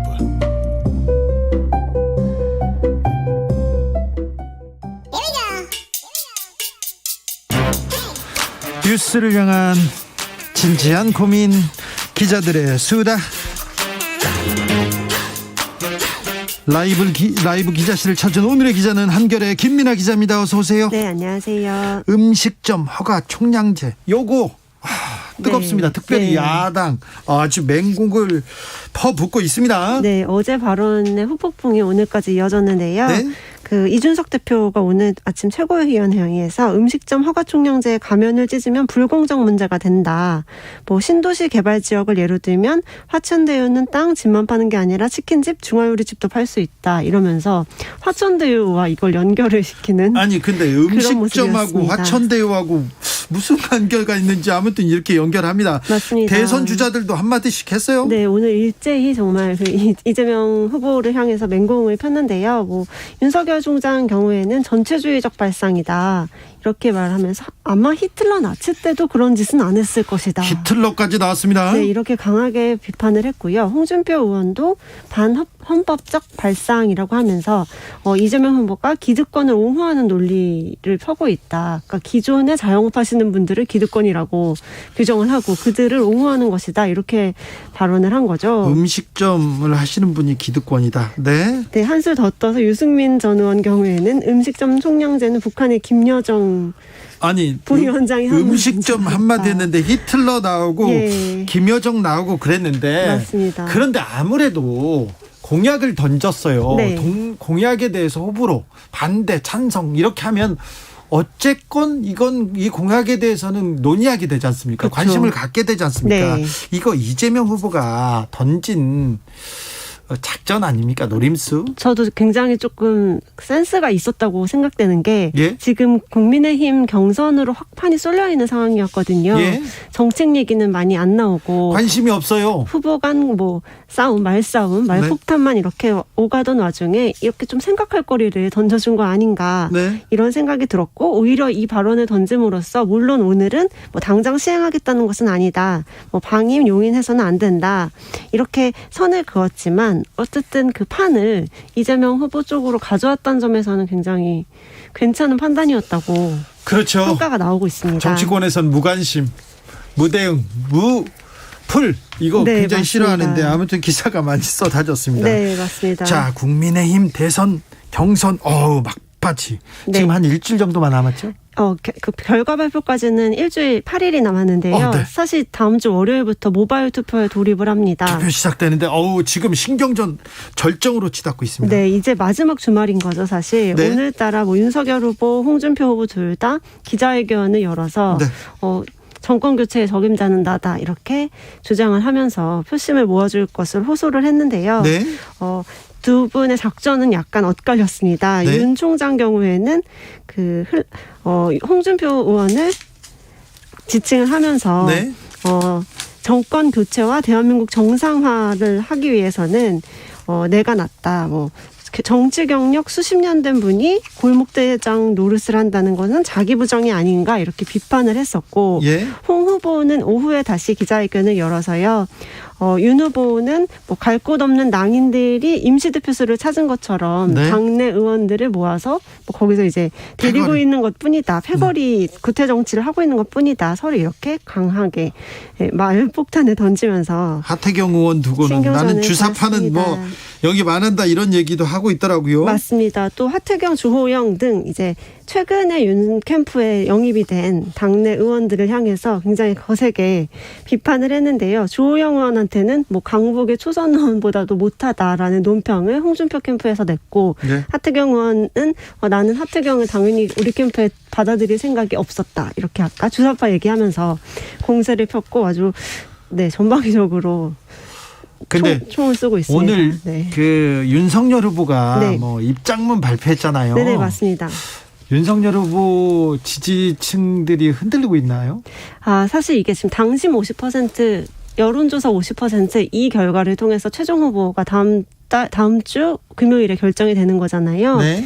당심이 어디로 갈지 윤석열 후보는 당심에 우위가 있다고는 판단하고 있으나 여기에서 약간 불안한 거죠. 네. 여론조사에서는 홍준표 후보의 그 상승세가 계속 이어지고 있거든요. 당심이라도 꽉 잡아야 된다라는 판단에 따라서 오늘 지지 호소를 한 것 같습니다. 오늘의 나는 뭐 부족하다. 네.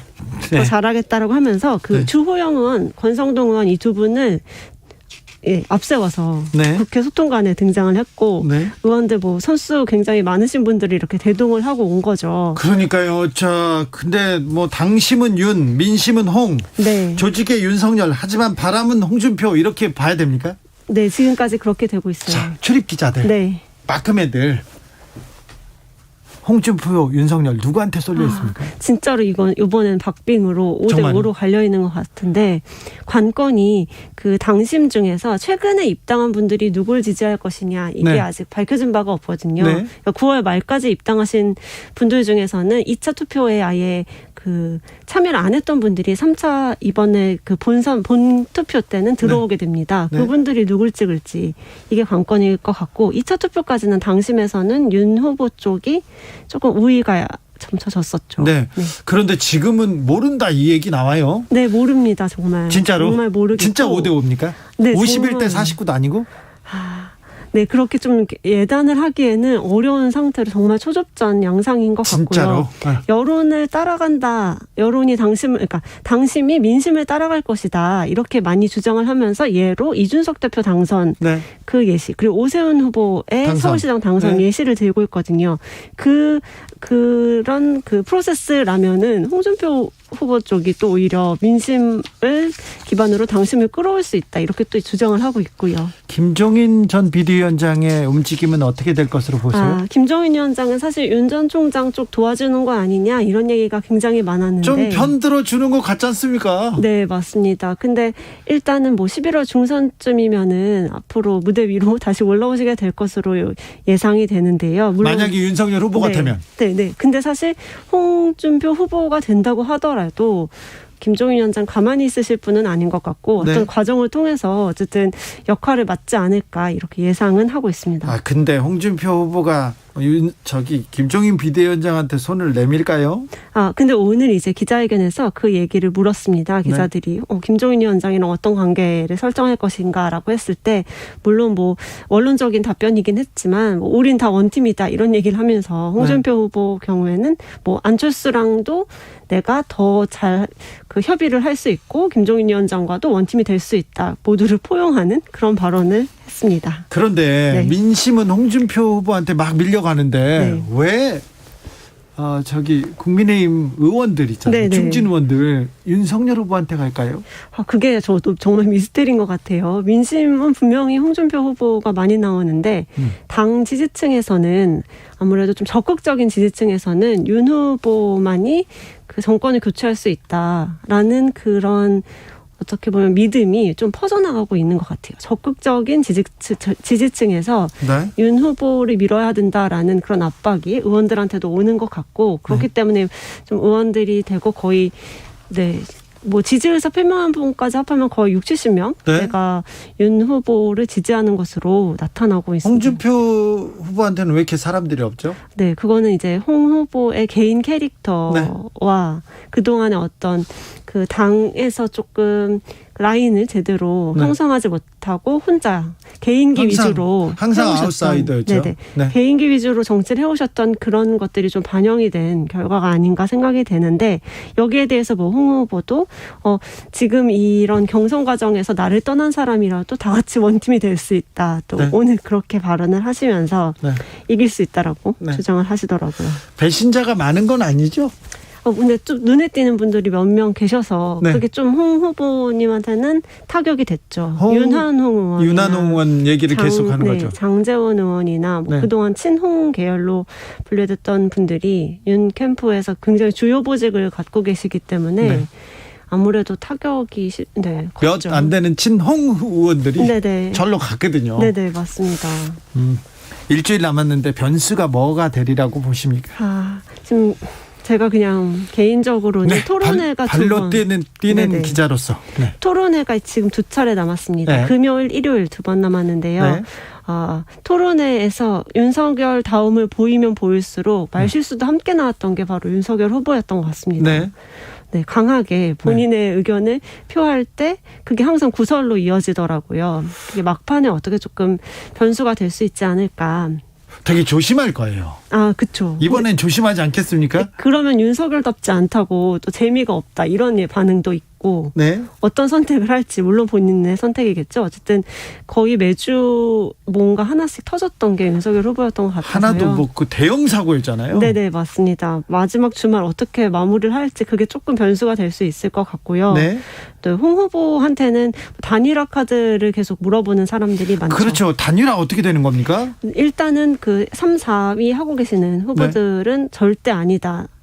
네, 내 길 가겠다. 이렇게 네. 강하게 반발을 하고 있는데 사실 그 3, 4등을 하시는 후보들도 다음 행보를 당연히 고민을 하시겠죠. 네. 그렇기 때문에 막판까지 어떻게 될지는 조금 두고 봐야 되는 일인 것 같습니다. 네. 아예 닫혀 있다고는 보이지 않습니다. 지금도 홍준표, 유승민 네. 그리고 윤석열, 원희룡 후보? 이렇게 지금 구도가 같이 가는 건 네, 맞습니까? 어느 정도 발맞춰서 두 분 이렇게 같이 가고 있는데 네. 또 성격으로는 다 가지각색이고 그렇죠. 네. 네, 정치적 지향점도 사실 다 달라서 네. 이게 과연 같은 팀이 될 수 있을지 저도 조금 의문입니다. 자, 일주일 네. 있으면 국민의힘 경선이 결정됩니다. 누가 과연 국민의힘의 후보가 될지 네, 궁금합니다. 궁금하죠? 네. 진짜 5대5입니까?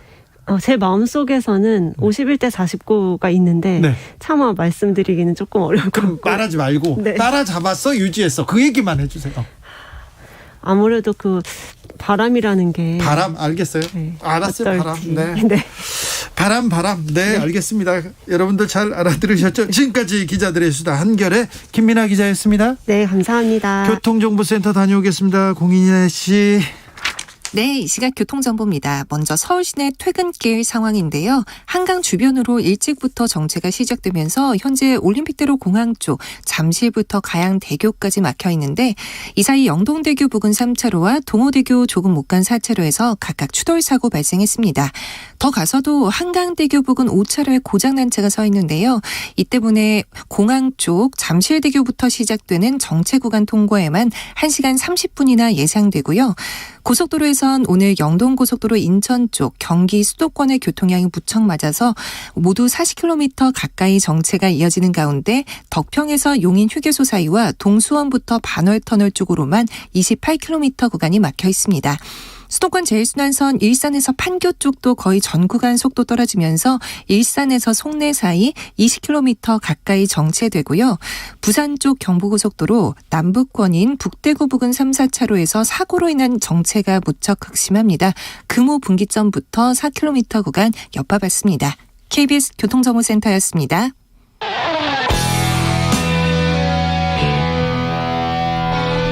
스치기만 해도 똑똑해진다. 드라이브 스루 시사 주진우 라이브.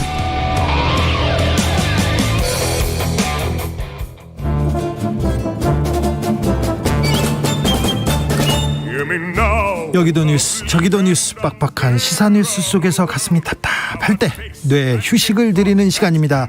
오늘도 맛있는 책을 만나보겠습니다. 책의 맛. 김갑수 평론가 어서 오세요. 안녕하세요. 정선태 국민대학교 한국문학부 교수님 어서 오십시오. 네, 안녕하세요. 두 분 잘 지내고 있습니까? 이 가을날, 둠 같은 가을 잘 보내고 계시죠? 그럼요. 네. 이렇게 날씨가 좋을 수가 있어요? 그러게요. 저는 지난 토일 그 영월 갔다 왔거든요. 네. 지인이 다 떨쳐버리고 거기 이제 그야말로 틀어박힌 거예요. 네. 꼭 오라고 그래서 찾아왔는데 별 특징적인 게 없는 게 정말 미덕이구나. 네. 영월에 옛날 영월 KBS 있어요. 네. 그게 라디오스타란 영화 네, 나왔었죠. 박물관이 돼 있는데 네. 거기 바로 앞에 있는 집이라. 아, 그래요? 네, 동강 끼고. 옛집이겠네요? 좀 하여튼. 네. 근데 영월 도시 전체가 뭐 이렇다하게 요란한 관광지가 하나도 없는 거예요. 네, 네. 그게 오히려 사람들이 좀 많이 줄어들어가지고. 너무 좋아. 그래요? 네. 근데 하여튼 그런 게 전국 도처에 얼마나 흔히 있어요. 근데 가을을 만끽했는데 야, 정말 이렇게 축복받은 날씨가 또 있나 하는 느낌으로 주말을 보냈던. 아주 길게 이어지고 있죠. 네. 그런 시간들이. 네. 그 홍당무라는 그 소설 아시잖아요. 네. 홍당무라는 소설을 쓴 프랑스의 작가가 쥐를 르나르인데 쥐를 르나르라는 사람이 자연의 이야기라는 책에서 이런 표현을 했어요. 가을산이 붉은 이유가 뭐냐. 예, 이렇게 얘기합니다. 민첩한 점화부, 불 붙이는 이라는 그 다람쥐가 꼬리로 작은 횃불을 들고 나뭇잎 사이를 이리저리 내달리며 가을에 불을 붙이고 있다는 거예요. 다람쥐가 꼬리로 불을 붙이고 있습니다. 네, 그래서 가을산이 붉대요. 이게 네. 오늘 그 뒤에 학교 오랜만에 가서 뒷산을 봤더니 네. 노랗고 붉어지던데 네. 다람쥐가 요즘 바쁜 모양입니다. 네. 어렸을 때는요. 가을 되면 어른들이 이렇게 단풍 구경 간다고 네, 다 가시잖아요. 맞아요. 왜 그렇게 가실까 그렇게 생각을 했는데 요즘 보면요 가을 하늘도 예쁘고 참 나무도 예쁘고 이 나뭇잎이 잎의 색깔이 이렇게 변해가는 과정을 보면 좀 감동적이고 그렇습니다. 네. 그러니까 사람이 움직이지 않는 것에 감동과 감흥을 느낄 수 있는 시기가 있어요. 우리 젊었을 때는요. 네. 일단 사람만 보입니다. 그렇죠. 움직여야죠. 움직이는 건 뭐예요? 네. 근데 가만히 서 있는 나무나 하늘이나 흘러가는 강물이 나에게 어떤 이제 정서적 여러 감흥을 줄 수 있는 그 시기가 되면 그래서 옛 어른들이 매일 구경 간다 게 뻔한 산에 가고 그렇죠. 들여가는 건데 네. 그걸 느낄 줄 알아서 그런 거죠. 네. 나이를 먹었다는 건가 좀 그런 생각도 듭니다. 오늘 책의 맛에서 맛볼 작품은 박완서 작가의 부끄러움을 가르칩니다입니다. 자, 부끄러움을 가르치는 이유가 뭔가요, 선생님? 네, 제가 그 요즘 이런저런 생각을 많이 하는데요. 네. 저는 부끄러워하는 것도 하나의 능력이라고 생각을 해요. 능력이요? 네. 그리고 이 반성하거나 성찰하는 것도 능력이라고 생각하는데 이 부끄러움 또 염치라고도 바꿔서 얘기할 수 있겠죠. 네. 이 부끄러움이나 염치를 모르는 그 이른바 이 사회 지도층들이 네. 너무나 많지 않은가. 부끄러움을 몰라야 직업이 된다 이렇게 그거 뭐 한다 그러는 사람들도 있습니다. 네. 정치인들 많습니다. 그래서 고민하다가 네. 우리 박완서 선생의 걸작 부끄러움을 가르칩니다. 골랐습니다. 그렇죠. 아니 그분들 얘기하는 거 보면 제가 막 듣다가 부끄럽고 그래요. 네. 그러니까 오늘 책은 표제가 부끄러움을 가르칩니다.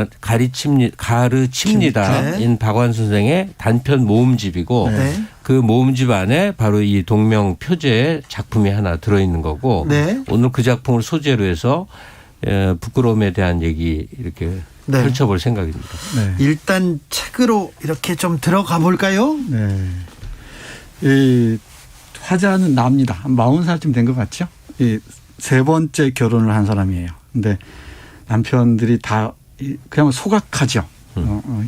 자기 기만적이고 또 탐욕스럽고 남에 대한 배려는 전혀 할 줄 모르는 그런 남자들에게 진저리를 치는 사람이고 징그럽다고 얘기하죠. 그리고 오랜만에 만난 동창들이 있습니다. 희숙이, 영미, 경희. 네. 다 왜 이렇게 한결같이 다 속물스러운지 그걸 견디지 못합니다. 그러다가 마지막에 길거리를 오는데 서로 자기 가르치겠다 온갖 학원으로 다 보내요. 네. 학원으로 보냈는데 이 마지막에 일본 관광객을 안내하는 한국인 여자 안내원이 이렇게 얘기를 하죠. 일본어로 얘기합니다. 이 근처에는 쓰리꾼, 소매치기가 많이 있으니 주의하십시오.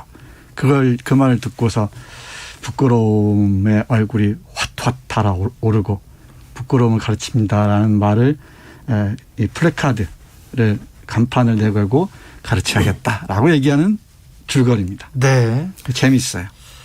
박완서 선생을 뭐 새삼 소개할 필요는 없을 것 같고 우리가 다 아는 존재니까 이 작품으로만 얘기를 하면 일단 매운맛 박완서와 순한맛 박완서가 있는데 이 작품은 매운맛 박완서예요. 이게 뭐냐면 인간 내면에 숨겨져 있는 아주 그 비열하거나 야비하거나 이기적 속성을 자기 엄마까지를 포함해 적나라하게 드러내는 거예요. 전쟁통의 엄마는 딸더러 양갈부하라 용어가 여기 그대로 나오는데 그대로 나오죠. 양섹시하라고 막 떠밀고 결혼 몇 차례 하는 동안에 남편들 이후에 좀 생활 안정을 기했을 때 만난 그 동창들 서로 눈치 보면서 누가 더 잘 사나 누구네 집이 뭐냐 뭐 이런 것 내려 그 모든 것 속에서 참을 수 없는 그러니까 이 주인공 나만이 뭐 특별히 더 이제 그런 건 아닐 거야. 근데 그 눈에 비춰지는 그런 것들을 보다가 갑자기 일본 관광객 끌고 가는 한국인 안내원이 한국 학생들 많이 보이니까 소매치기 조심하라고. 그러니까 우리나라 애들이 일본 관광객 주머니 턴다 이거죠. 네. 그 전체 흐름 속에서 박완서라는 한 개인이 느꼈던 그 격렬한 부끄러움에 대한 어떤 이렇게 툭 던져주는 감정의 파동을 탁 일으켜주는 얘기예요. 네. 근데 이거는 한 70년대 초반쯤을 배경으로 하고 전쟁이 지나서 어느 정도 이제 생활 안정을 꾀했을 때 얘기지만 이 부끄러움이라는 것이 우리의 삶에 이렇게 파문을 던져주는 상황은 계속 강화되는 것 같아요. 네. 뭐 어떤 순간에는 부끄러움이 마비될지도 모르겠어. 부끄러움은 자아 성찰 속에서 나온 자기에 대한 인식이 있어야 부끄러움도 느껴지는 건데 네. 그렇죠. 지금 제태의 박완서의 부끄러움에 관련된 이 소설을 읽다 보면 우리는 지금 부끄러움 자체도 얘기하지 않는. 네. 그렇죠. 부끄러움이 아예 문제가 아닌 거야. 그냥 다들 너무 뻔뻔하게 사는 거예요. 네. 그런 거 아닐까 하는 둔감해졌어요. 부끄러움을 갖고 사과하거나 잘못됐다고 사과하는 것을 진다고 생각해요. 그러니까 부끄러워하는 걸 수치스러워하죠. 그러니까요. 아니 잘못했거나 부끄러운 일을 했으면 사과하거나 그거에 대해서 미안함은 가져야 될 거 아닙니까? 근데 그런 것도 없어요. 제가 가지고 있는 이 책에 부끄러움을 가르칩니다라는 책의 표제작을 포함해서 16편이 실려 있는데 네. 상당수의 작품들이 사실 부끄러움에 관한 얘기들이에요. 예. 그러니까 전쟁을 거치면서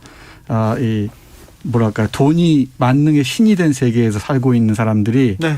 얼마나 철면피가 돼가는가. 네. 예, 뭐 공무원도 그렇고, 예, 이 사업하는 사람도 그렇고 네. 하나같이 다 이 돈의 노예가 되어가는 모습을 보면서 못 견뎌하는 거죠.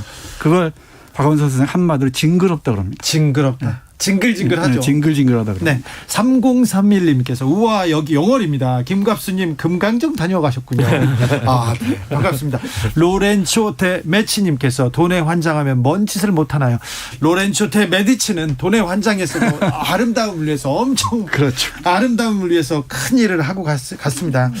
아무튼 부끄러움. 저는 전두환 씨가 재판받으러 갔을 때 호통치는 거 거짓말하고 호통치는 거 보고 굉장히 부끄러웠어요. 그런데 아직도 전두환을 미워하는 사람을 보면서 정말 부끄러움을 느꼈습니다.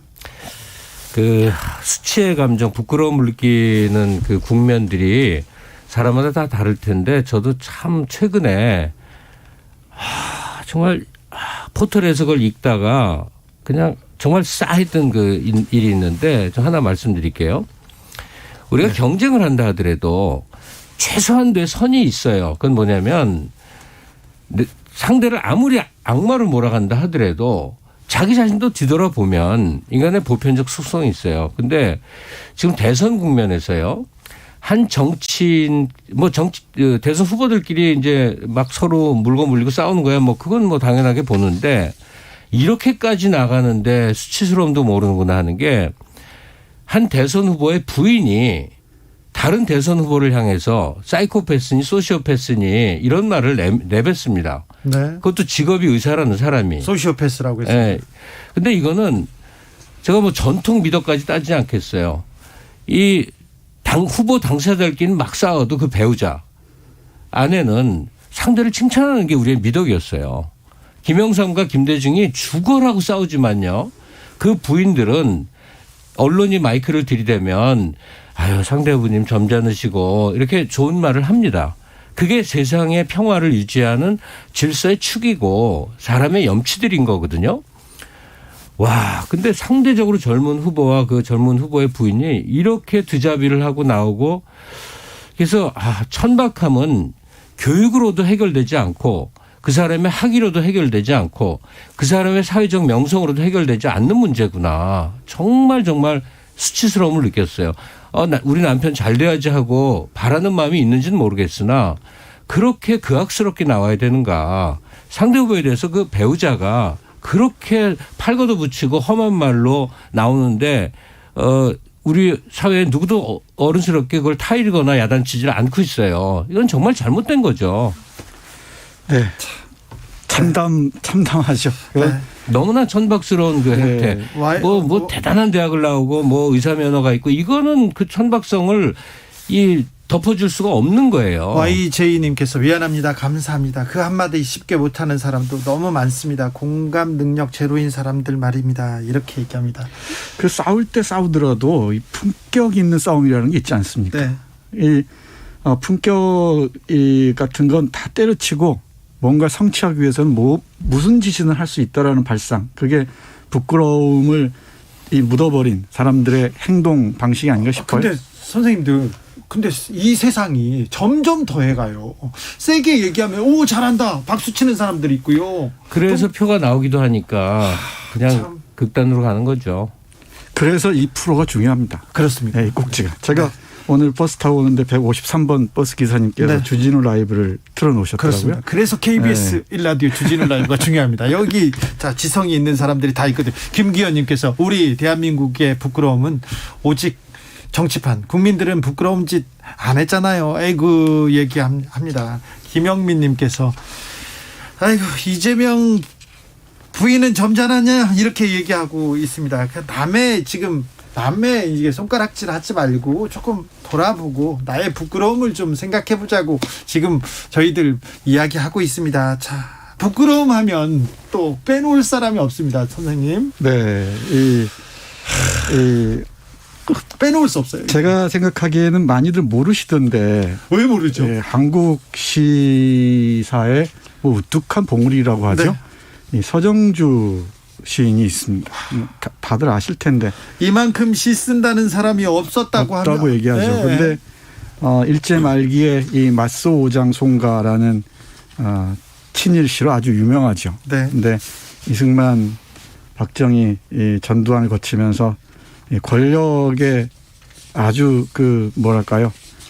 친밀하게 다가간 사람으로도 유명합니다. 아무튼 전두환 씨를 두고 막 용한 얘기하고 그랬었잖아요. 그 서정주 시인이 쓴 1987년이죠. 87년에 쓴 제가 이제 종종 농담삼아 얘기하는데 명작이 있습니다. 네.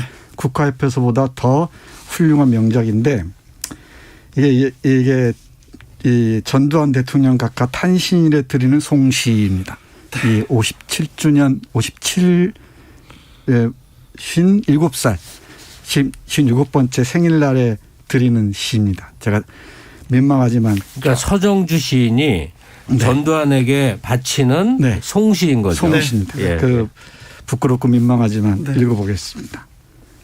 한강을 넓고 깊고 또 맑게 만드신 이여, 이 나라 역사의 흐름도 그렇게만 하신 이여, 이 결의의 영원한 찬양을 두고두고 받으소서. 새맑은 나라의 새로운 햇빛처럼 님은 온갖 불의와 혼란의 어둠을 씻고 참된 자유와 평화의 번영을 마련하셨나니 잘 사는 이 나라를 만들기 위해서는 모든 물가부터 바로잡으시어 1986년을 흑자 원년으로 만드셨느니 쭉 이어집니다. 이어지다가 이 나라가 통일하여 흥기할 발판을 이루시고 쉼없이 진취하여 세계에 웅배하는 이 민족 기상의 모범이 되신 분이여, 이 결의의 모든 선현들의 찬양과 시간과 공간의 영원한 찬양과 하늘의 찬양이 두루 님께로 오시나이다. 절창이죠. 우리 이 방송 들으시는 분들 포털 사이트에서 서정주, 전두환 이렇게 검색하시면 바로 찾을 수 있을 겁니다. 전두환 대통령 각하탄신을 드리는 송씨였습니다. 노란별님, 내 얼굴이 화끈하네요 얘기합니다. 들으면서 전 고통스럽더라고요.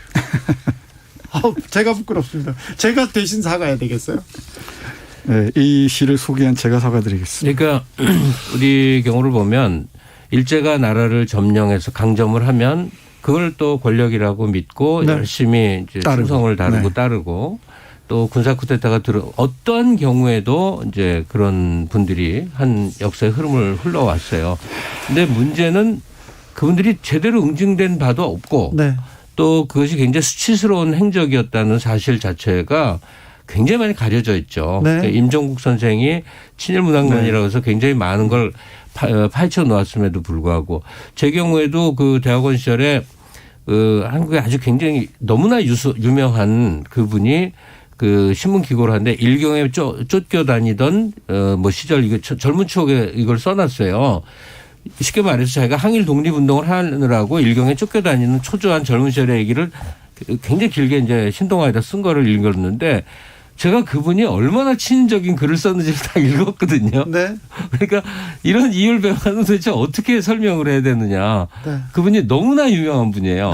하여튼 그런 민족으로서 수치를 몰라고 부끄러움 몰랐던 체험이 이게 사회 기풍에도 많이 작용을 했던 게 아닌가. 이게 1980년대까지 이어졌어요. 전두환 노태우를 찬양하는 기사를 쓴 선배들이 나중에 엄청난 작가가 돼가지고 찬양받고 막 그럴 때 정말 아직도 괴롭습니다. 맞습니다. 이 박완서 선생의 부끄러움 가르칩니다 해서 너무 멀리 가는 거 아닐지 모르겠는데 사실 우리의 사상사랄까요? 정신사가 이렇게 뒤틀려 있는 것도 이 부끄러움을 모르기 때문이 아닌가 싶어요. 그러니까 윤동주의 부끄러움이나 이 백석의 부끄러움 같은 건 어떻게 하겠습니까? 그러니까요. 근데 얘기를 하다 보니 어떻게 뭐 정치 얘기 쪽으로 조금 갔는데 이 박완 선생의 이제 소설의 본 뜻은 개인의 탐욕과 이기심과 남을 앞지르고자 하는 그 욕망 이게 막 들끓는 부분들을 여고 동창생 만나서 또 전 남편을 통해서 이 가족 관계를 통해서 아주 세심하게 펼쳐나간 거거든요. 그 읽다 보면 내가 더 너무 부끄럽다는 거죠. 너무 부끄러워지는 그런 감정을 느끼게 되는데 우리 얘기를 하다 보니 전 사회가 부끄러움, 수치심에 대해서 너무나 둔감해졌구나 하는 거를 이 소설을 통해서 새삼 이제 이렇게 느끼게 된다는 얘기예요. 김나령님께서 왜 부끄러움은 우리 몫인가요? 이석배님 서정주 때문에 제가 불 위에 올라간 마른 오징어가 되네요. 얘기합니다. 6310님 왜 그랬을까요? 왜 이렇게까지 했을까요? 이런 얘기합니다. 6878님은 아이고 국화협회서가 부끄럽네요. 그건 정말 몰랐어요. 부끄럽게 그지없는. 그렇습니다. 뭐 동천 귀척도 질맞은 시나 얘기 나오면 정말 엄청난 시를 써놨는데 이분이 이런 글을 쓰는 사람이기 때문에 이 박완 선생의 부끄러움을 가르칩니다. 마지막에 이 부끄러움의 감각의 회복을 강하게 얘기하잖아요. 이런 그 문학 작품을 통해서 우리 많은 사람들이 이 부끄러움의 감각을 어떻게 회복할 것인지 생각했으면 좋겠는데 아마 서정주 시인이 자화상이라는 시에서 나를 키운 건 파라리 바람이었다고 했는데 나를 키운 건 파라리 부끄러움이라고 또 했다면은 훨씬 낫지 않았을까라는 생각도 합니다. 참 그런 표현은 또 어디서 또 주셔가지고 그런 재능은 왜 이런 분한테 주셔가지고 2698님께서 지성 감성 열성 주진우 라이브 그렇습니다.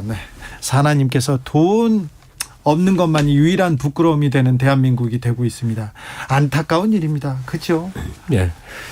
너무 돈돈합니다. 가끔 2주에 한 번씩이니까 우리가 이렇게 책 소개를 하면서 저도 뭐 이 코너를 하다 보면 좀 게을르다가 책을 읽게 된단 말이에요. 그러면 이 TV 방송 열심히 보고 포털로 뉴스 보고 또 유튜브로 뭐 보고 오징어 게임 보는 걸로는 정말 성찰적인 상태에 못 도달하는구나. 이건 활자를 읽어서 한 권의 책을 떼었을 때만이 느껴지는 그 어떤 내 자신이 이 키워지고 각성되고 뭐 성장하고 깊어지는 그 체험을 하게 되는 거거든요.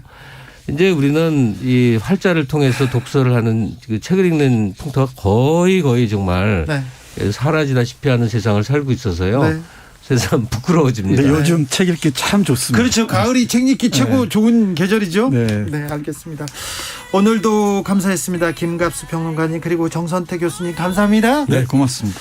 까꿍 돌쇠님, 부끄러움 좀 제대로 가르칩시다. 가르쳐야 됩니다. 사람이 중요하죠. 댐댐이가 중요합니다. 철학이 중요합니다. 김갑수 평론가의 추천곡입니다. 레이디 가가의 Rain on Me 들으면서 저는 여기서 인사드리겠습니다. 오늘 돌발 퀴즈의 정답은 윤석열 아닙니다. 윤여정이었습니다. 윤여정입니다.